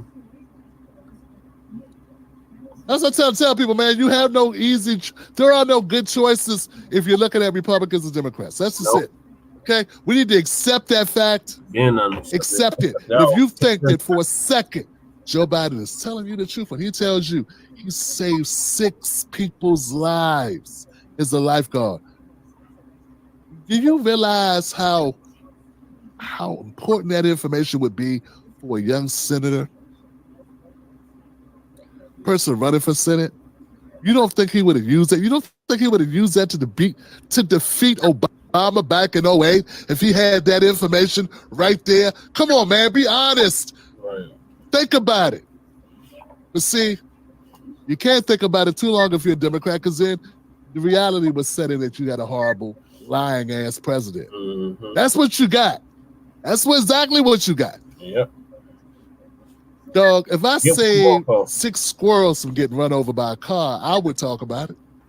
He saved 6 human beings from drowning at an all-black pool. Remember, that was an all-black pool now. That's what he said. He worked the lifeguard in Delaware. It was a black neighborhood. He went there to work it. He worked there because he wanted to learn about black people and get in touch with his soul brothers. That's where he met Corn Pop. That's what he said. You see that horrible video, him talking to all them black kids, he up there sweating, he up there in the heat, got all them black people around him. He's like, and I worked at the lifeguard, and I used to be a lifeguard with the kids, and the kids were puzzled, they were amazed by my legs, the hair on my legs. They would rub my legs and watch it in the sunlight. The sun would glisten on the blonde hair on my legs. They would just look at it like, wow. They would rub my legs. That's why I met Corn Pop, and Corn Pop was the bad dude. I did that job to learn about life experience, to be immersed in blackness, to understand the black struggle. And I talked and I learned.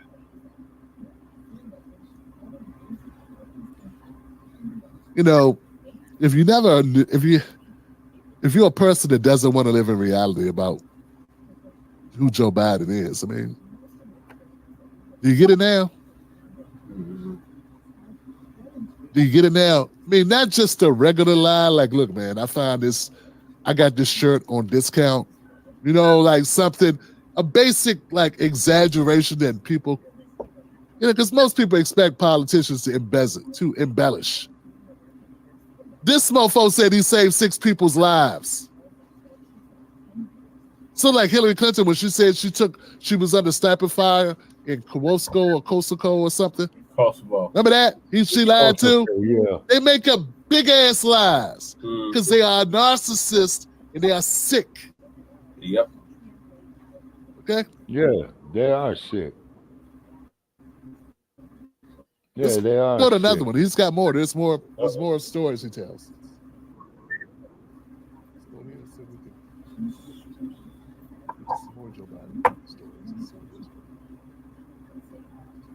And I looked at my mom, I said, honey, you haven't said anything. She said, Joey, let me remember. True story. And I looked at my mom, I said, honey, you haven't said anything. She said, Joey, let me remember. True story. She said, remember when they were desegregating Linfield, the neighborhood? There was 70 homes built at one suburbia.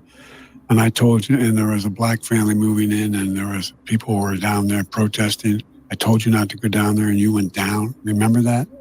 And you got arrested by standing on the porch with a black family. Right. And they brought you back, the police. And I said, yeah, Mom, I remember that. And I looked at my mom, I said, honey, you haven't said anything. She said, Joey, let me remember. True story. She said, remember when they were desegregating? Oh, Jesus Christ. What the fuck? He referred to his mother as honey. Damn. The truth is that Joe Biden needs that black vote, so he's got to start throwing together these black whoppers. He's got to start telling these black humongous tales. And the sad part These about it is BBL tales. This ain't a regular tale. This is a BBL tale. Bullshit. Remember that time I got arrested? Civil rights. I was defending that black family out there getting their ass kicked. I said, hey, let me jump in here. Oh, why are you beating them like that? Let me jump in here. It's like, oh, you need to go back home. And I went back home. Remember that? Remember that time? Joe Biden's 80 years old. 81. He's been in politics for 82 in November. 50 years. Yeah. And he's coming up with new stories. Not something that happened last week, last year, or the last 10 years. Stories from the 60s. Wow. He's telling them now for the first time.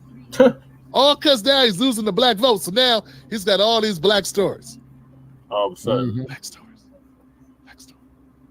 Not just regular stories. Big tales. Big tales. Big tales. The tales of him fighting for civil rights. I was right there fighting. Right there fighting with the blacks. Right there fighting there, right there. Right there fighting right there with you. Right there for you. I almost got beat up for you. I remember that cop grabbed me. He left a mark on my arm when he grabbed me. He touched me right there on my shirt. My shirt was fresh. It was a freshly pressed shirt. That's the crease all up on my shirt. Remember that? Almost broke the skin. Almost left a mark. Wasn't quite a mark, but you look real close, you could see it was almost a mark, almost a blemish. He did that when he like told me, "Come on in." Come on, he said, "Come on, Robinette."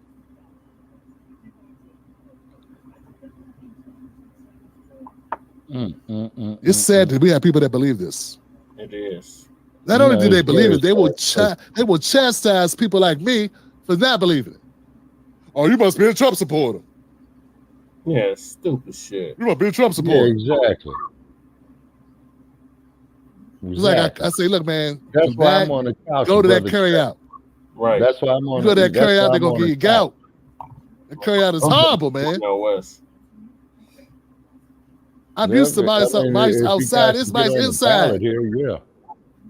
There was nowhere to sit. It was mice in all the chairs when I wanted to watch that carry out. Don't eat at that carry out. You must like the other curry out then. That's why you're saying that. Now that's curry out shit too. Cook at home. Vote Cornel West. That's right. He's got one more. He's got a couple more, guys. Let's go to it. This is fun. The Whoppers of Joe Biden on a Friday night, man. Crack a brew, drink some wine, roll something, light something, smoke something. We listening to lies of Joe Biden. Joe Biden lies on a Friday night. Ain't nothing quite like Joe Biden. Homeboy said, roll some, smoke some. I'm already ahead of him. On a Friday night. I'm already ahead of him. I'm already doing that. Not even.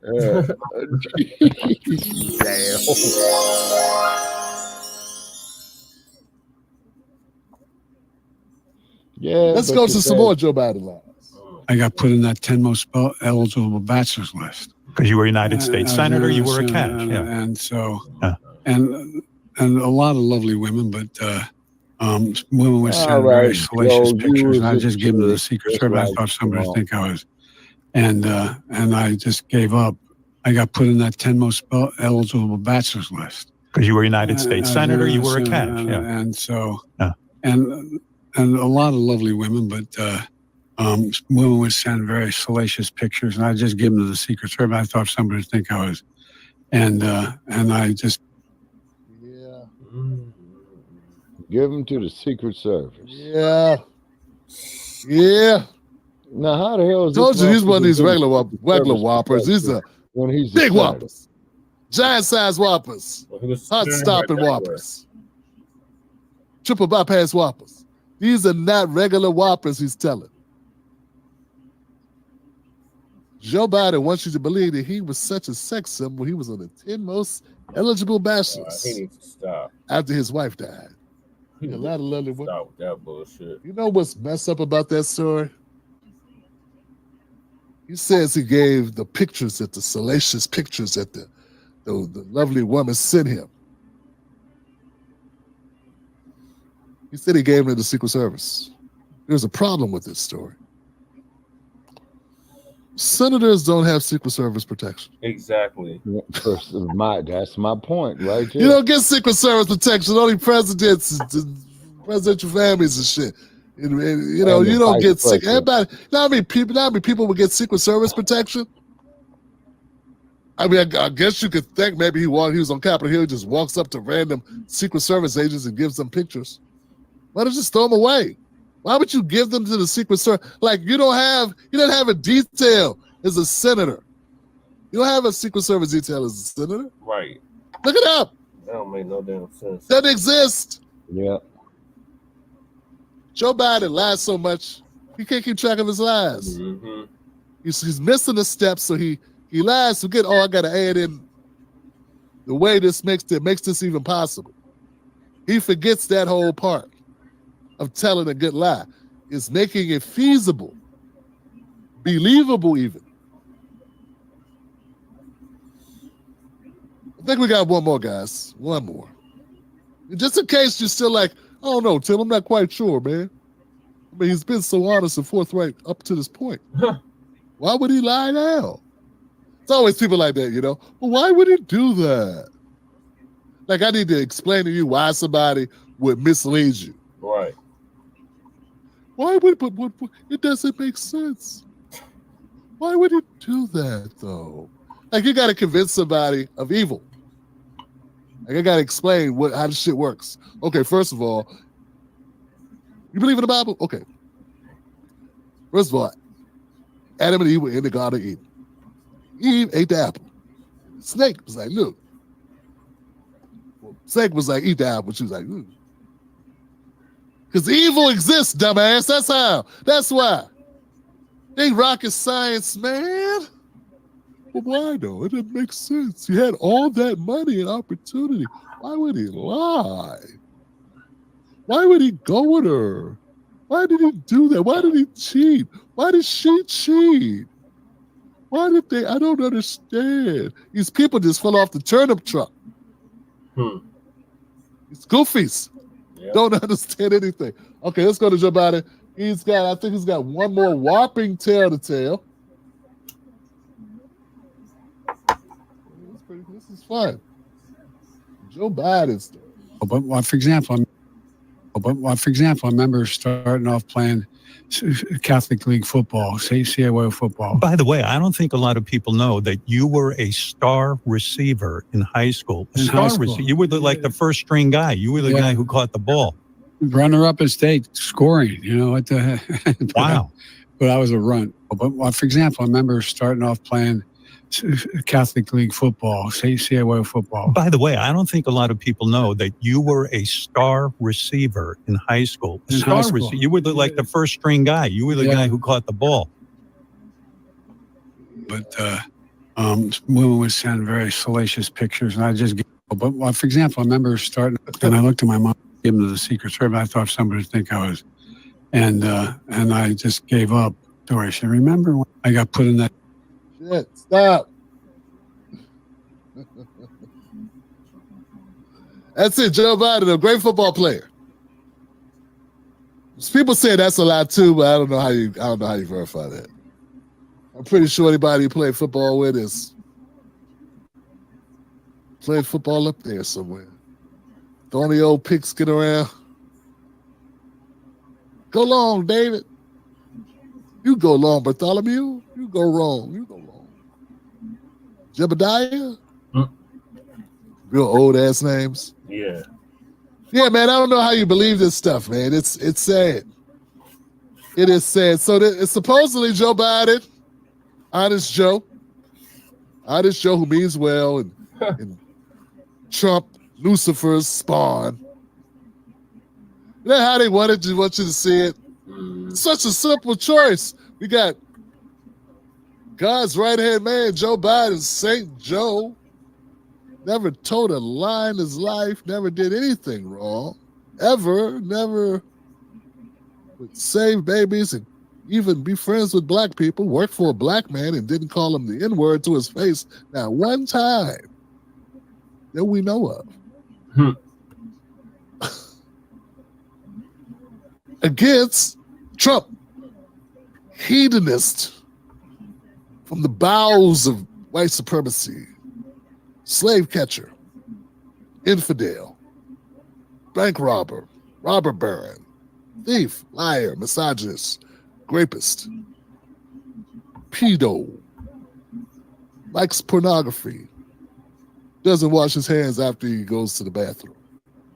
Horrible, horrible. Alex Jones, he knows Alex Jones.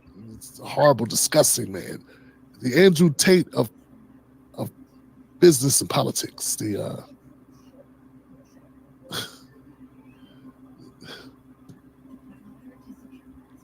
horrible, horrible man. And the choices couldn't be more easy for you. Uprise and say Trump lies at a better speed. Yeah, get the lie over with, man. Biden makes you wait for the lie. It's like, get to the lie. Jesus Christ. You're going to lie to me. At least be quick about it. Got things to do. I got a toaster in the toaster popped up, man. My toaster's getting cold. Tell your damn lie. Hurry up. On April 1st, a young sister. Oh, sorry, skipped ahead. All right, Shabaka, what are your thoughts on Sleepy Jim Crow Biden lying his ass off on how Okay, well, okay, all right, what's he doing, man? Once again, Brother Chaz, we say, man, prepackaged bullshit. You know, he's thinking he's telling people what they want to hear. He's making himself look redundant, senile, you know, the racist for what he is. And then keep in mind that Joe Biden had taken his kids out of school because he didn't want his kids going to school with black kids, you know, when they was enforcing the desegregation law in Delaware. Because that there goes back to, at that time, is that Boston and parts of New England and various other states, you know, were very, very vehemently against enforcing that busing law. They called this here the busing controversy, and you could pull it up. And you had a whole lot of these white-ass organizations, you know, which are the parents of the Trumpsters today, okay, that says, hey, we don't want our kids going to school with niggas. You know what I'm saying? And then there's a picture of 77, 78 in Boston near Joe Biden's neck of the woods, where these white folks are beating this black man with American flags. Beating a black man with American flags. I believe it was on the cover of Jet magazine at that time. Now keep in mind I'm going from memory. And with me getting up in age, you know, it should be about 80% accurate, but I distinctively remember that busing issue was big business, and white America had expressed how they honestly felt then, just like what they're doing now in regard of how they honestly feel toward us in their regard to their support for Trump. But the problem with Trump is he's kind of like the snakehead of racist white supremacy. Now, Joe Biden, he's probably just the left arm of it. You know what I mean? You say, so, you know, what we need to do is sit on the couch or find some third-party candidates that truly represent our interests. And then on top of that, start flexing our economical muscle. You say, we won't vote for these individuals. And then on top of it, the businesses that support these motherfuckers or the corporations that support them, we won't support them as well either. See, this is why it's very, very essential in this era, in this date and time, 2024, is for us to build up our own infrastructures of business, education, and medicine. You see, it's because they're experimenting on us. Yep. You see what I mean? That 100 years ago, Shabaka.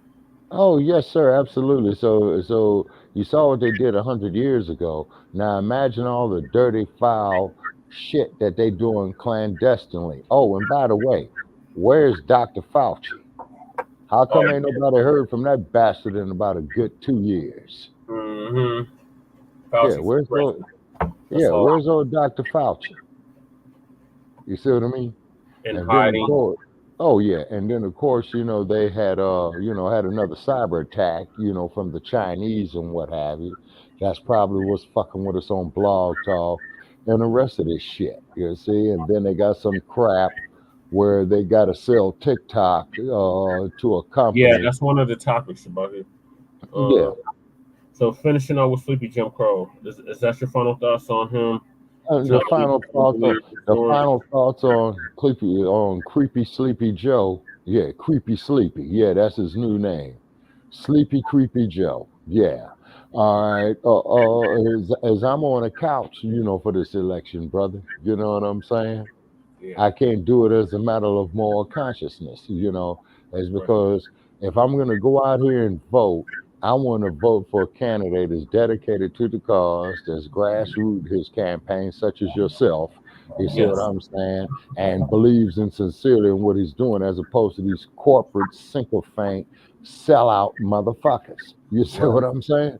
And one thing about the dump, as in human shit, and we want to make this perfectly clear. At least the dump is expressing how he honestly feels. This old senile bastard shitting on himself and falling up the stairs and what have you, man, he's trying to invent some shit. The dump, he's telling you how he honestly feels. You know? So if I'm more mad at Creepy Joe, Creepy Sleepy Joe, than I am at the dump, because the dump is telling you what he is. Creepy Sleepy, you know, he thinks that you're sleepy while he gets on with his creepy. Mm-hmm. See? Well, we got bars, Shabaki. Been having bars the last couple episodes. Yeah, that's very true. Yeah, we got bars. What do you mean we got bars? Oh, it's just rhyming. It's just what? Rhyming, what you just said, it rhymes. Oh yeah. Oh yeah. Well, maybe I'm a poet and don't know it. You know what I'm saying? But old Creepy Sleepy, you know, he's doing his creepy, sleepy, sleazy shit. You know what I mean? Yeah. His vice president, yeah, well, you know, we all know her story. You know what I'm saying? And then to quote the words of Al Pacino in Justice for All, all this shit is out of order. You know what I'm saying? All that shit is out of order. And what you are having here, people, is a breakdown of the system, doing to its greed, doing to its lies and deceit, but also too, what's is infuriating to people is the insult to their intelligence. Yep. Yeah, you see, but at least the dump, as in human shit, and we want to make that perfectly clear, by the way. He's telling you how he honestly feels. I mean, look at this raggedy ass broad Stormy Daniels he paid $275,000 with. Man, come on, man. I wouldn't have gave that broad no more than $20, man. You know what I'm saying? For whatever. If I was to do such a thing like that, you know what I'm saying? Right. But, you know, as they say about women, it's like water. It's everywhere, if you know what I mean. You know? See? You know, but however, the dump is the dump, as in human shit. He's telling you how he honestly feels.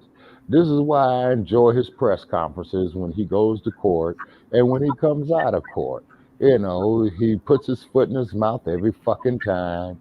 You see what I mean? And he sits up there and he lies and stuff like that. And then really looking at his mug shot to show you just how sinister and evil that bastard is. You know what I'm saying? It's like looking into the eyes of a fucking demon. Mm-hmm. But this old decrepit falling up the stairs motherfucker right here ain't no damn different. Hell, they probably play golf together. You know what I'm saying? So why in the entire fuck should we as a people sit up here, believe in a goddamn system that lets us down every 4 years at the federal level, that fucks us around every 2 years at the Senate and House of Representatives level, is going to be soon is getting to the point, Brother Che, where I'm going to be stating is that we only got our own selves to blame. You see what I mean? If we vote this Jim Crow motherfucker back in. Yeah, exactly. See, it's getting to the point with this day and age of technology, you see what I'm saying, and why we are not harnessing any of these industries, plus that, not to mention the fact of why we don't have any economical packages amongst ourselves of Africans in the diaspora and what have you, with those on a continent. And this is why, as you and I have related on previous broadcast, is that those who are coming to America from Africa go through this indoctrination by the U.S. State Department, I believe. Would you say how long the films were? 5 or 6 hours? For them not to seek out any contact or have any type of interaction with Black people here in the United States, you see? And then the college campuses. Yeah, the college campuses. Okay, so you got these Palestinian individuals going over here. First thing you know that these presidents are doing of these universities are shouting anti-Semitism, like at USC, out there at UCLA, So I would imagine it'll get to Berkeley out here in the West. It's already at Columbia University there in the East, and it's going to hit all the major campuses and what have you. See, so once again, what you're having here, sir, is a repeat of the year 1968. Instead of people protesting the war in Vietnam, they're protesting this shaky ass politics. Now, it would be great news if Sleepy Joe gets up there and says, to quote the words of one of his predecessors, I will not seek, nor will I accept nomination of my party to be the president of the United States. Yes, sir. OLBJ, from that same raggedy ass state as Governor Bud and Senator Ted Cruz. But I like Ted Cruz. Now, the reason why I like Ted Cruz is because Ted Cruz got pissed off with whatever bullshit that they were doing, popped him a Corona, took a swig of his beer, and told them to kiss his ass. Yeah. At least he's honest. Yeah. All right, so I'm gonna move to the next topic. Yes, sir. So, I'm just gonna close with this on this topic. Okay. I'll go ahead and vote for Jim Crow biting again in 2024. You brought it on yourselves. I don't want to hear no complaints in 2025 and thereafter. I don't want to hear no complaints from y'all because that's what y'all voted for. You get what you voted for. Yes, sir. Okay, so after this presentation here from the sister right here, Brother Chad, I'm gonna have to call it a night, man. Because I went up here and took we always fall asleep when we get into the real good topics about it. All right. But I make up for it, man. I make up for it, Okay, Black woman. This is what happens when you get 60 plus, man. Now, a motherfucker like me, man, feeling this bad at 60 plus, right? It goes to prove that both of these idiots that you got up here running for president, man, are incompetent just off the age factor alone. All right.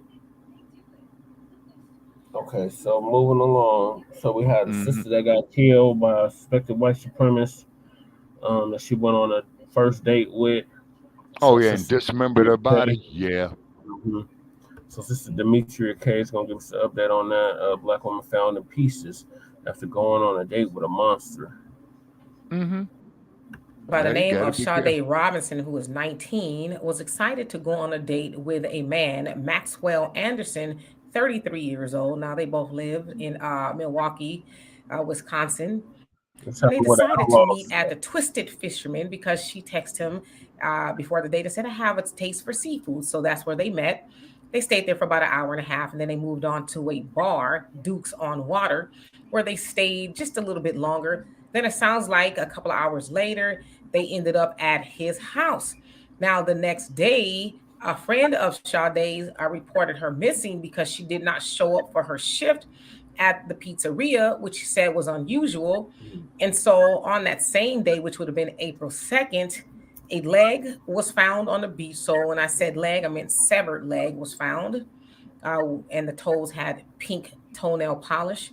And then not too long after that, a foot was found. So they figured out that it did belong to that of Sade. And then on April 4th, they went and arrested Maxwell Anderson, the man that she was on a date with. Now, when they went into his house, they found evidence of blood on the bed, the walls, and everywhere, right? Now, they said that particular leg was severed at the hip, and it looked like it was sawed off. So as of this recording, they have not been able to find the rest of Sade. Now, of course, that monster is saying that he is not guilty, and is like, really? Okay. So nevertheless, he is being charged with the following: first-degree intentional homicide, mutilating a corpse, arson of property other than a building. Now, the intentional homicide, that carries a life sentence. Doesn't sound like he would be eligible for the death penalty for whatever reason. Now, the arson charge is because he burnt her 2020 Honda, guess trying to hide evidence or what have you. But they found surveillance footage of him on the bus. So potentially he was on the bus after he burned the car, because a witness said they saw a man fitting his description with the car and, getting out of it and all of that. So again, he has been charged with that. Now, of course, there's been a copious amount of discussion around her being on a date with him. When I mean her, I mean a Black woman. She was young, 19, being on a date with a Yeah, white Bedouin man, syndrome. 33 Yeah, years old. Bedouin And some of syndrome. the conversation I is, hate to oh, well, say. that's what she gets, which is horrible, right? That's what she gets for being on a date with a white man. And, the whole conversation about divesting and swirlers and all of that other stuff. And that happened to her because he was white, this, that, and the other. Now, listen, I don't know Facts. why it happened to her. And maybe we'll find out. Maybe we will find out that he's, Call into a you, big get with time us on racist and Pockets all Black that other stuff. Experience Now, I should Enhanced say before I Exclusive. go We'll on, fucking the tell you. authorities said that they have not found any other bodies or, people missing connected to him just yet. Although I did read that a friend of his said that in June of 2023 that he visited Maxwell's house and they went in the backyard and it appears that he was digging a hole about 5 feet long. Thought it was really weird. So I don't know if they'll go and they'll dig and find other stuff. But as of now, they said that they don't have any evidence of him being tied to any other, things that are odd. But back to what I was saying. I don't know why that happened to her. But I just know that Sade did not think that she would go on a date and end up being dismembered by a monster, regardless of who it is, right? Well, didn't We've they say heard that of they were those type of blonde-haired, things blue-eyed happening devils? from every community. Yep. So is it particular to that white man? I don't know. It might be. But more importantly, I want to say this to men and women. Be careful of who you keep company with. Right. Now, she knew him first date. In the nation, they tell people to court, right? Go to court that person. Get to know who they are before you go off anywhere with them, right? Because they said she ended up at his apartment or his house. He actually owns a house, and also like his father is very wealthy. He owns a whole insurance. But I also think, well, did she go on her own? Might she have been drugged or something? You know what I'm saying? Because there's so much left to be said. But nevertheless, she ended up with him by herself at some point in time. Now, in the nation, they believe in having chaperones, right? If we're getting to know each other, chaperones, a woman and a man, and typically to a restaurant or something, let's be off somewhere, have whatever. But the premise is to make nothing funky with, hey, about me stuff, right? And that they don't feel the need to go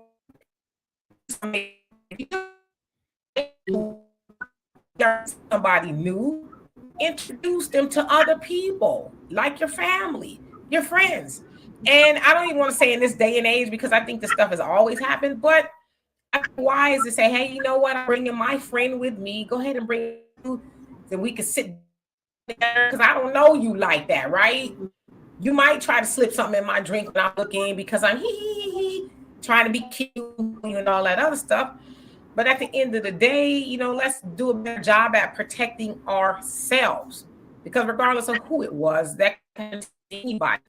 I really wanted to this case. I want to dispel that if she had gone out with a brother or somebody else, that might not happen to her. I don't know. I would, but once again, that's the not Bedouin always syndrome. The Bedouin syndrome. Now, if I may say, we hear about men being set up, by a woman. They go on a date and all that other stuff. Catch the bad one. So I want to say, RIP to she didn't happen to her, and I hope that got point on until he closes his eyes. Right? Clearly, he is depraved, and he has some issues. And again, my this because he's a racist. I go find out, because y'all know one thing about the internet, and everybody. Okay, we're having a connection problem there, Brother Che.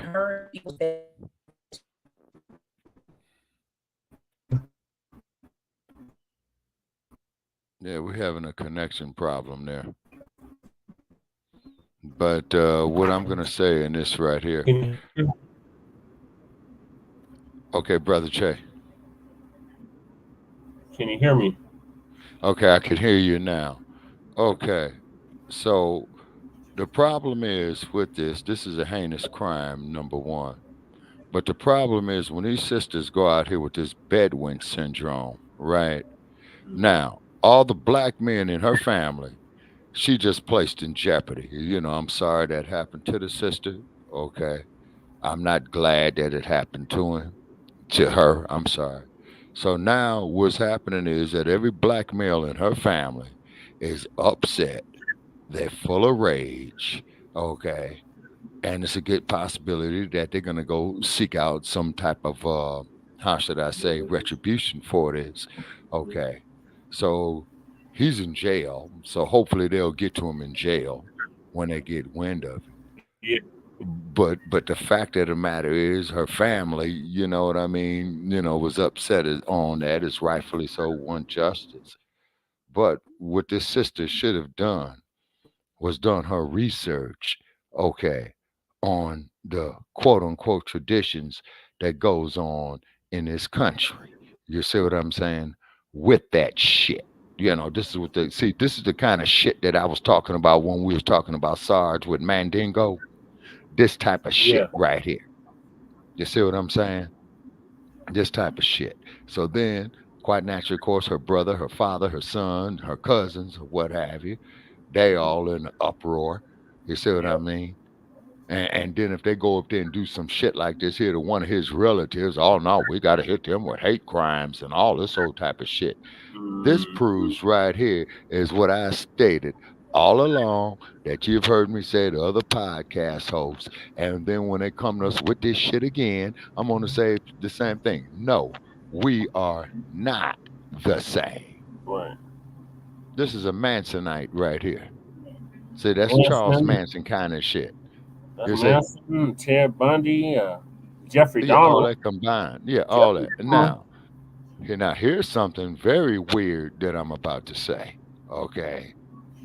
And I got a $10 bill that I'm going to say this.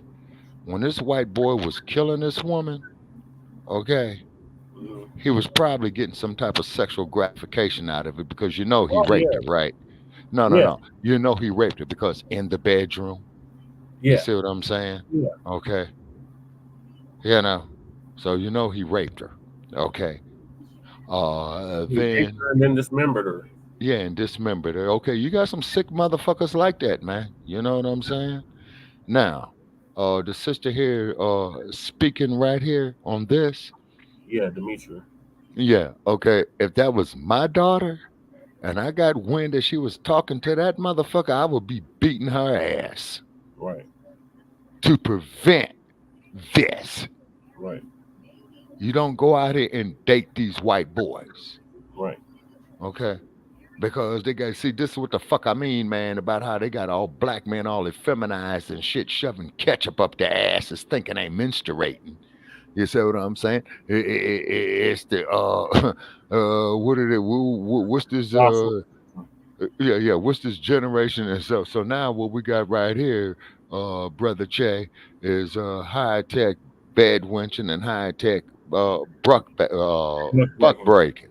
Yeah. See.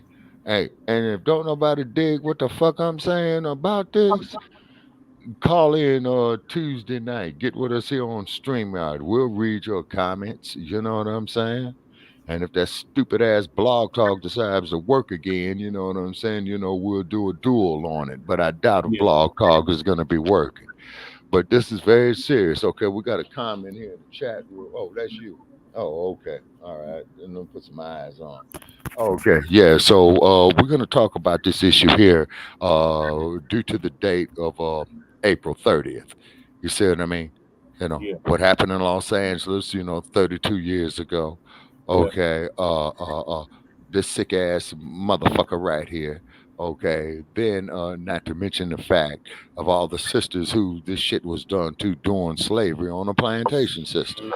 Say, you're not going to tell the Native American people about how that they were brutalized by the colonizers coming and giving their people with smallpox. You sure are not going to tell the Jewish community not to get over the Holocaust. So how come we can't talk about the brutalization of slavery? Yeah, the Ma'afas, Dr. Marimba, and he says, and this is definitely a disaster so bad that is beyond description.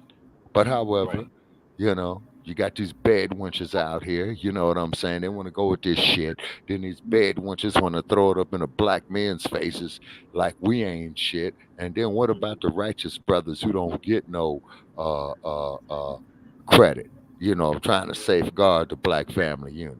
That try to safeguard the women folk. You see what I'm saying? You don't mention them. You see what I'm saying? You don't mention him. You don't mention, like the brother who does the Facebook Lives. I know you've seen him, Brother Che. I don't know his name. I would like to get him on our platform one night. The brother who's going out there showing the young men about auto mechanics, man, and electrician work and how to paint houses and stuff like that. I think he's got a YouTube channel. I don't know his name. But he gets the young men in the neighborhood around them. They like 12, 13, 14, 15 years old, showing them how to change oil in the car, how to change a tire. You know what I'm saying? How to change spark plugs, how to paint. How to do minor electrical repairs around the house. You see what I mean? You don't want to show those black men. You know what I mean? See? And then we get idiots that call in on our podcast, want to crumb bum on me because we're just simply stating facts. You see, to prevent this from happening. And then I'm going to say this here, then I'm going to hang it up, Brother Che, because I'm out of it. Because they're getting ready to turn my damn water off tomorrow early in the morning, man. That's why I'm tuning out, All right, so ladies and gentlemen, please get with us on Shabaka's Black Experience Enhanced on StreamYard. Definitely check out our like page on Facebook called Shabaka's Black Experience Enhanced. Also, to check out our Facebook group of Shabaka's Black Experience Enhanced. Put in a request to join. Also, too, you can follow us on Stinky Bird at Shabaka capital EXP, you know what I'm saying? Commonly referred to as Twitter, but we call him Stinky Bird because when a dude says his name is Musk, the way I interpreted Musk is that you stink. And then to mention the fact, he's not an African, he is a Boer. So, ladies and gentlemen, the Sandman is hitting me and he's scoring real heavily. And I'm going to bid you a good night from Sin City, commonly referred to as Las Vegas. All right, Brother Che. I'll give you a call tomorrow, man. Night. Thank you for doing that. Okay. All right. Okay, Brother Che. I'm out. Okay.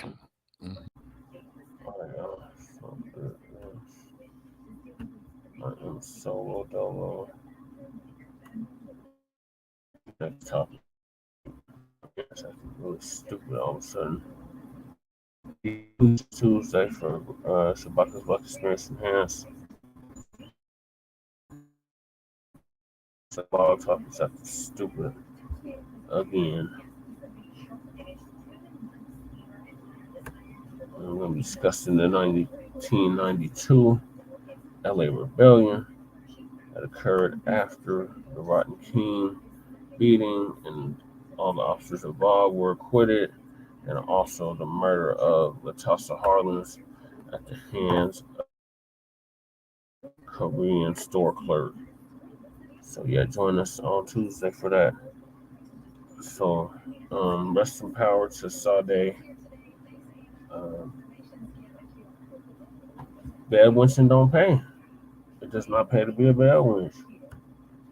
It's brothers and sisters, I need to be very aware that we are at war, Black family. So do you think that you're gonna lay down with these oppressors and ain't nothing gonna happen to you? You got another thing coming. Unfortunately, the sister had to learn the hard way. So yeah, we're gonna definitely keep y'all updated on this. Shout out to the Outlaws. It's happening in their neck of the woods in Milwaukee. So maybe they'll be discussing it on Outlaw Radio tomorrow. We'll see. And move along.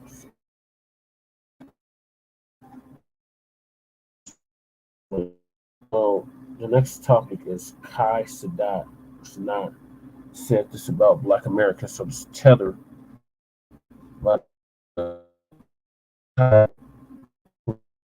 think creator Black Americans have no. I seen the one to emulate, walk, talk, act, everything like. So, Black Light Revelations tether to the tether also.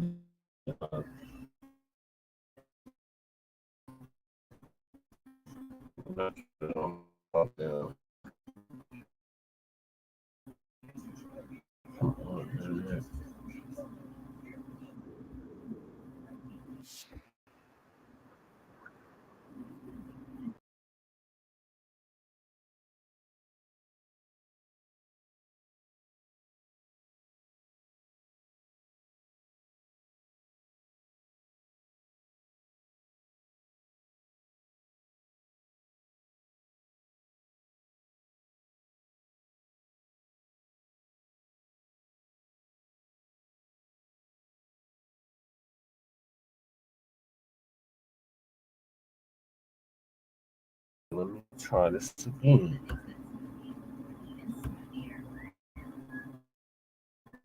Fair use peak 2. Copy right up.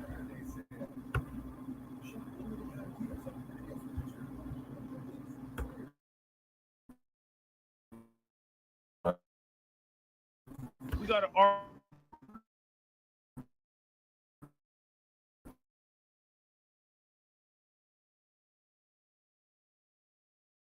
repeats false African trope. Black Americans have no culture. Shame, shame, shame, shame. Now, we're going to set the record straight, ladies and gentlemen. Yes. If we have culture, give me a thumb.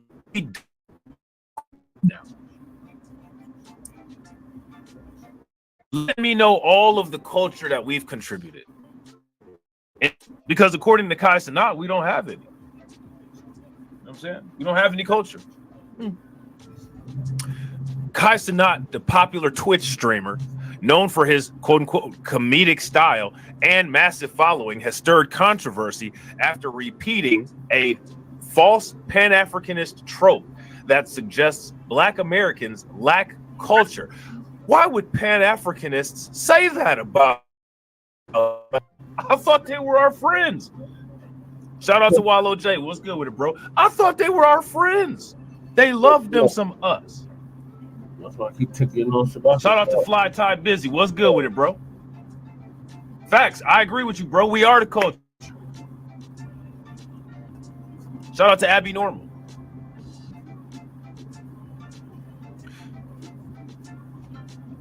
It's neither here nor there. Let's continue.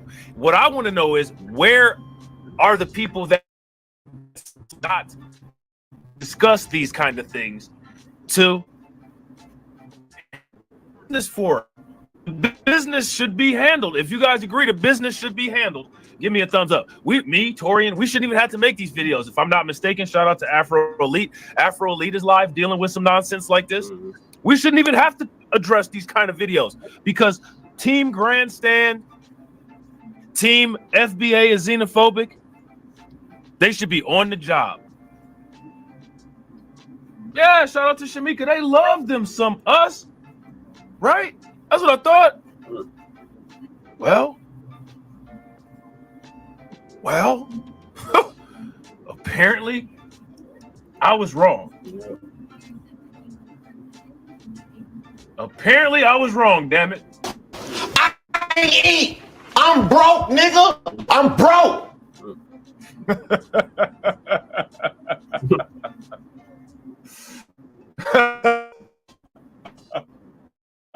Apparently, I was wrong. The 22-year-old New York City native, now based in Atlanta, made the statement in a recent live stream, drawing criticism from many, XXL reported. Now let's get to the bottom. Get this idea that we don't have any culture. We don't have no culture. Where did you get this idea from? Why are you gay? We don't have no culture. Where did that come from? How dare, quote unquote, Pan-Africanists?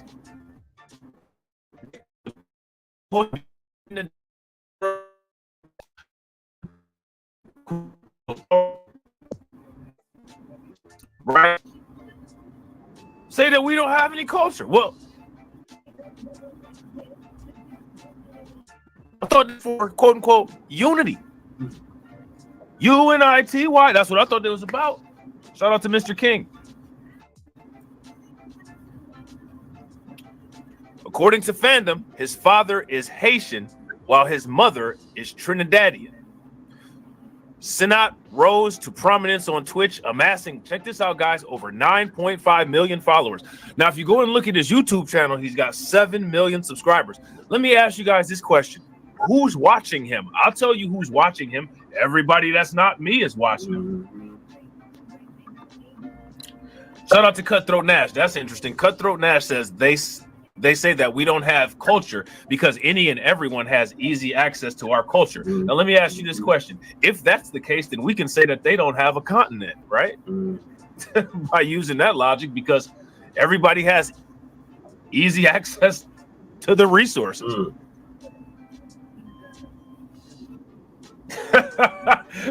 Would you guys agree? If you guys agree, give me a thumbs up. If y'all disagree, give me a thumbs down. You know what I'm saying? In 2023, he clinched the title of most subscribed Twitch streamer of all times and was honored with Streamer of the Year award, Grammy Awards, Rolling Stone reported. He started in 2018 and switched to Twitch live streams in 2021. CENAT of various African countries echoed a troubling sentiment that Black Americans lack cultural heritage, perpetuating a harmful stereotype that has long been debunked. This statement was counter to the rich, diverse cultural contributions of Black Americans spanning music, art, literature, cuisine, inventions, and Black Twitter had plenty to say. Oh, I'm sure. Jeff Paris, what's good with it, bro? I'm sure. Shout out to my man TD. My man TD said, Kai CENAT, hairline. Yeah. Facts. We doing some hairline forensics, bro. We doing them hairline forensics.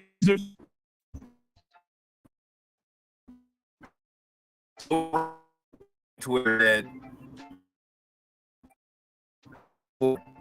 like Sunshine Anderson, right? People come to America where the quote unquote just Black have worked hard to fight and create this culture where you can be above average no matter who you are. Let's be clear.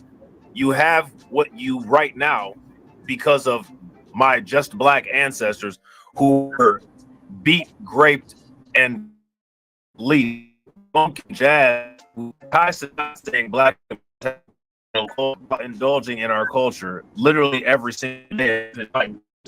Now, here's my question, right? This is all good, but YouTube are pumping in order to fuel him saying this kind of stuff. But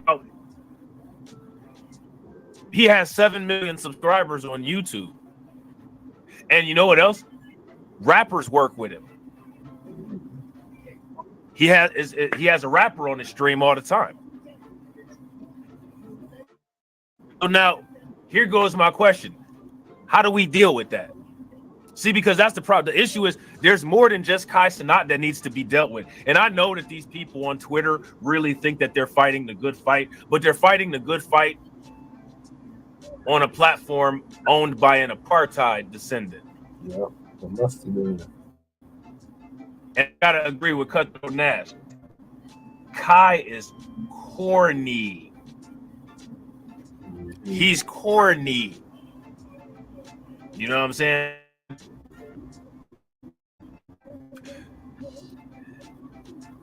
Shout out to Torian Rain. Torian said, TD, Kai is a piece of your lineage. Somewhere in the tree, y'all may be related. Nah, TD is all real. You know what I'm saying? TD is all real. Kai is half fake, half trash. You know what I'm saying? He mixed. TD is full-blooded real. You know what I'm saying?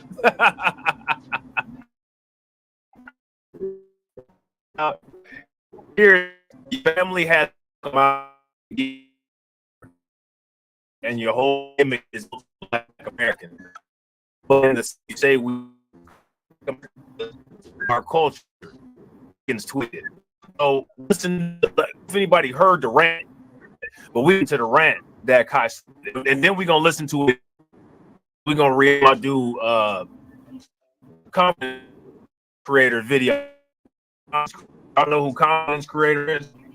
Oh yeah, I seen that. We're gonna talk about that too. Shout out to Wallow J. Yeah, we're gonna talk about that. Look at this. All my mods who are not cultured at all, stop dick riding.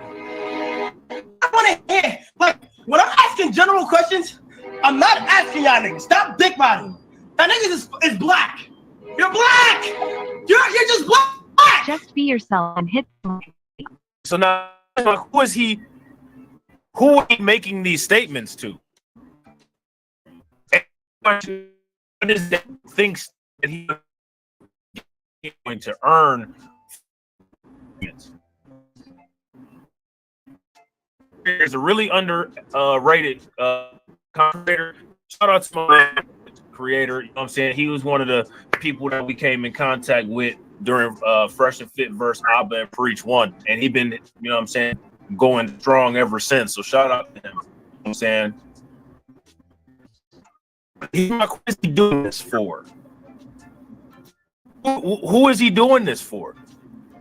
What kind of I don't know, money or reinforcement is the only one that does this. There's a lot all the time. And so many subscribers, so many people watch him. And I'm gonna show you guys exactly how many people. All my mods who are not cultured at all, stop dick riding. I don't want to hear, like, when I'm asking general questions, I'm not asking y'all niggas. It's black. Black.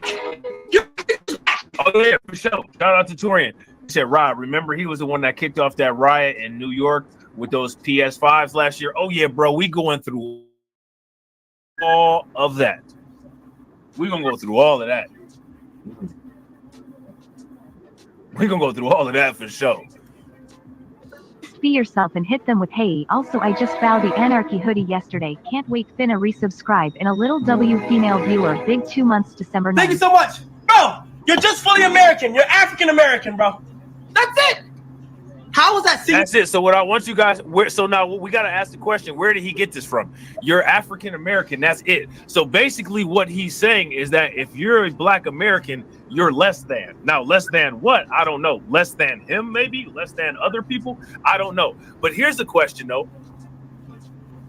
YouTube and Twitch are still sending massive amounts of subscribers and massive amounts of traffic to his channel, and not a thought that this could possibly be, I don't know, this could constitute as hate speech. Shout out to Retro Gemini. What's good with it, bro? Would you, if you guys agree that this constitutes as hate speech, give me a thumbs up. If you guys don't, give me a thumbs down. He's definitely targeting a disenfranchised group of people. But this kind of targeting that he's doing is encouraged and enforced by YouTube, which is part of the problem. Again, more problems than just Kai Cenat. Kai Cenat is a small part of a larger machine, and it's the larger machine that needs to be taken apart, because without the larger machine, Kai Cenat wouldn't really be as relevant as he is. You're just fully American. You're African American, bro. That's it. How was that see you in 30? That wasn't an insult. That was strictly your. That wasn't an insult. Now, let me ask you guys this. Do you think that he heard his mom and dad say this before? Yep. If you guys think that he heard his mom and dad say this before, give me a thumbs up. If you guys don't think that he heard his mom and dad say this before, then give me a thumbs down. Where does one get this kind of, I don't know, gumption to say something so idiotic in front of between 7 and 9 million people? Shout out to him for the publicity, right?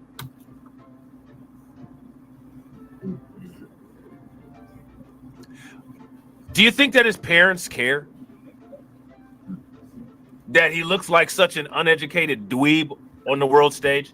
Here's the even better question. Do you guys think that his followers have an issue with it? Or do you think that his followers think that it's okay? They probably could. Shout out to people, because nowadays people are becoming more aware of this kind of thing, and they're fighting it and calling it out, right? But if this was back in the day, if this was a couple years ago, you would have a bunch of head held low morons in the comment section talking about, yeah, you right. No, he's not right. And I gotta agree. Shout out to my man AB Promotions. He sounds dumb. You know what? We gotta get Anton Dotson. You are really dumb, for real. We need that drop. You are really dumb, for real. Y'all remember Anton Dotson? Yeah. Climbing in your windows, snatching your people up. You are really dumb, for real. Yeah, we definitely need that one. Shout out to Fly Ty. Fly Ty said his followers are flaming him. Good, as they should. And he should be getting massively unsubscribed from. Yeah. Massively unsubscribed. And we need to be asking YouTube, is this how you feel? You will sit up there during whatever Black History Month that they call People of Color Month and talk about celebrating their creators of color. You celebrate your creators of color attacking your other creators of color with WS talking points. That's what you celebrate, YouTube. We know that's what you celebrate, YouTube, because that's why you do what you do to our channel. Yep. Shout out to DJ Elmo. Now, all of the people that call out all these other people all the time, all these people that make all these videos, where they at to say something about this? Nobody's asking, you know what I'm saying, for any type of mass reporting. Nobody's asking for any type of censorship. Where are the guardians of grandstanding to address this? One thing that you find in common is that a lot of the guardians of grandstanding tend to be culturally similar to Kai Cenat. So if you call something out, like if you have an issue with Sarah Garvey saying that Black Americans have the worst culture in the world, similar to what Kai Cenat said, all of a sudden you shouldn't be attacking Sarah Garvey. He's got enough to deal with losing his position with just pearly things. And, you know, at the time he's facing a channel strike or having his channel removed because just pearly things does the same thing as Fresh and Fit, attacking people's channels through copyright strikes. But now, okay, we won't say anything. We'll sit back and we let the grandstand sector of YouTube handle it. And what happens? It doesn't get handled. We'll just look past it. Matter of fact, don't you all have other things that you need to do other than get upset at young Kai Cenat about saying something that you know isn't true? Can't you just be the bigger person? You know what happens when a bigger person fights a smaller person? Usually the bigger person smashes the smaller person. So that's what we about to do to Kai Cenat. See you 130. That wasn't an insult. That was strictly you're black. Oh, we definitely gonna talk about that. And I don't shout out to my man Lloyd Sky 9. What's good with it, bro? Shout out to Eon. Eon says, I've been preach about to lose their channel over foolishness. Now, let me ask you guys this, and we're gonna actually do a stream about that, talking about that.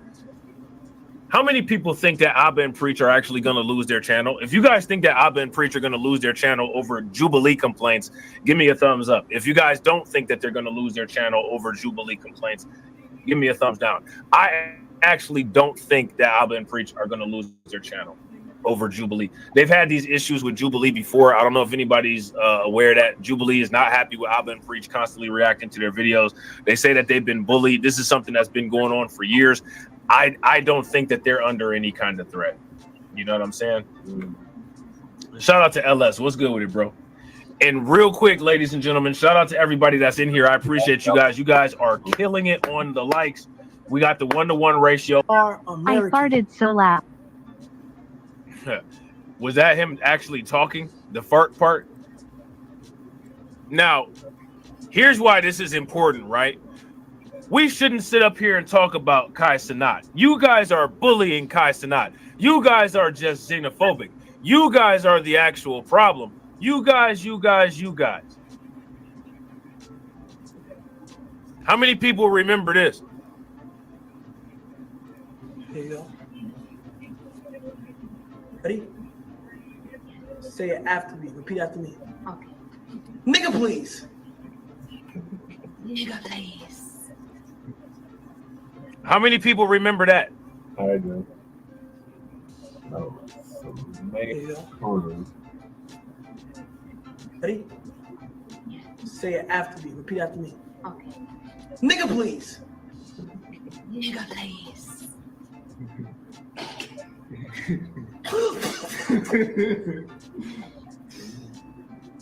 Serious.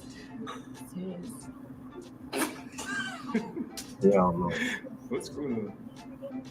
Here you go. Sorry. Let me ask you guys this question. Do y'all think that his parents are proud of him?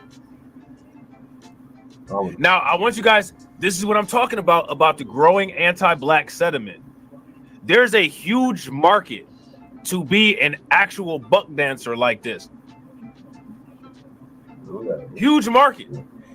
If you buck dance like this, green pastures and 16 million subscribers await. I'll pass. Green pastures and 16 million subscribers await. The riches of the world can be yours.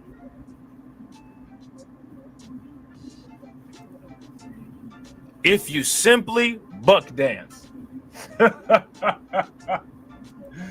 Shout out to my man AB Promotions, man. Hold on real quick. We getting paid out here. Get the money, y'all. There's poor people around. I'm rich, bitch. Make sure y'all show AB some love. The agenda is on full display. Yeah, facts. Now, is anybody going to do anything about it?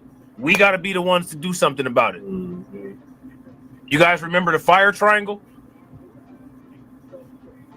Oxygen, fuel, and heat. If you take away one of the sides of the fire triangle, the fire can't persist. So we got to figure out a Kai Cenat triangle so that we could take away one of the sides so this nonsense doesn't persist. Right.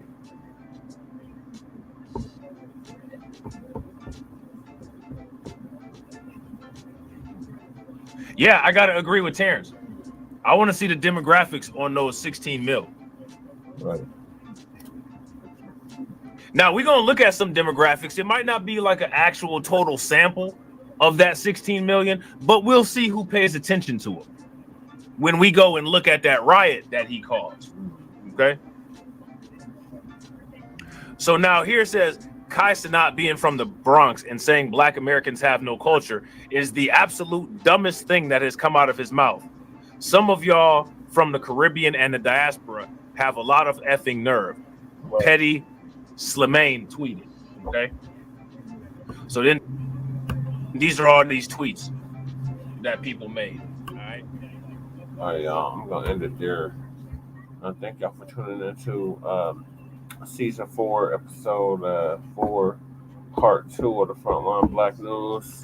We'll be back tomorrow, today, for part 3 of episode 4, or episode season 4, episode 4.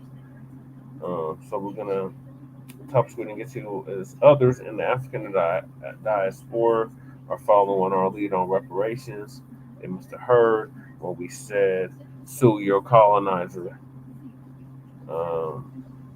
ByteDance, the owner of TicToc, bold move preferring TicToc shutdown. And AI discovery sparks urgent calls for regulation. And of course, we got our unhoused neighbor news, our unhoused neighbor sweeps, and illegal migrant news and illegal migrant sweeps. So we will be touching on those topics on season 4, episode 4, part 3 of the Frontline Black News. So make sure y'all like and subscribe to all of our platforms. Frontline Black News on YouTube and Facebook. The Revolutionary Agenda on YouTube and Facebook. And Shabaka's Black Experience Enhanced on Facebook and Twitter, now X. So peace, love, light, reparations and separations, and Black empowerment.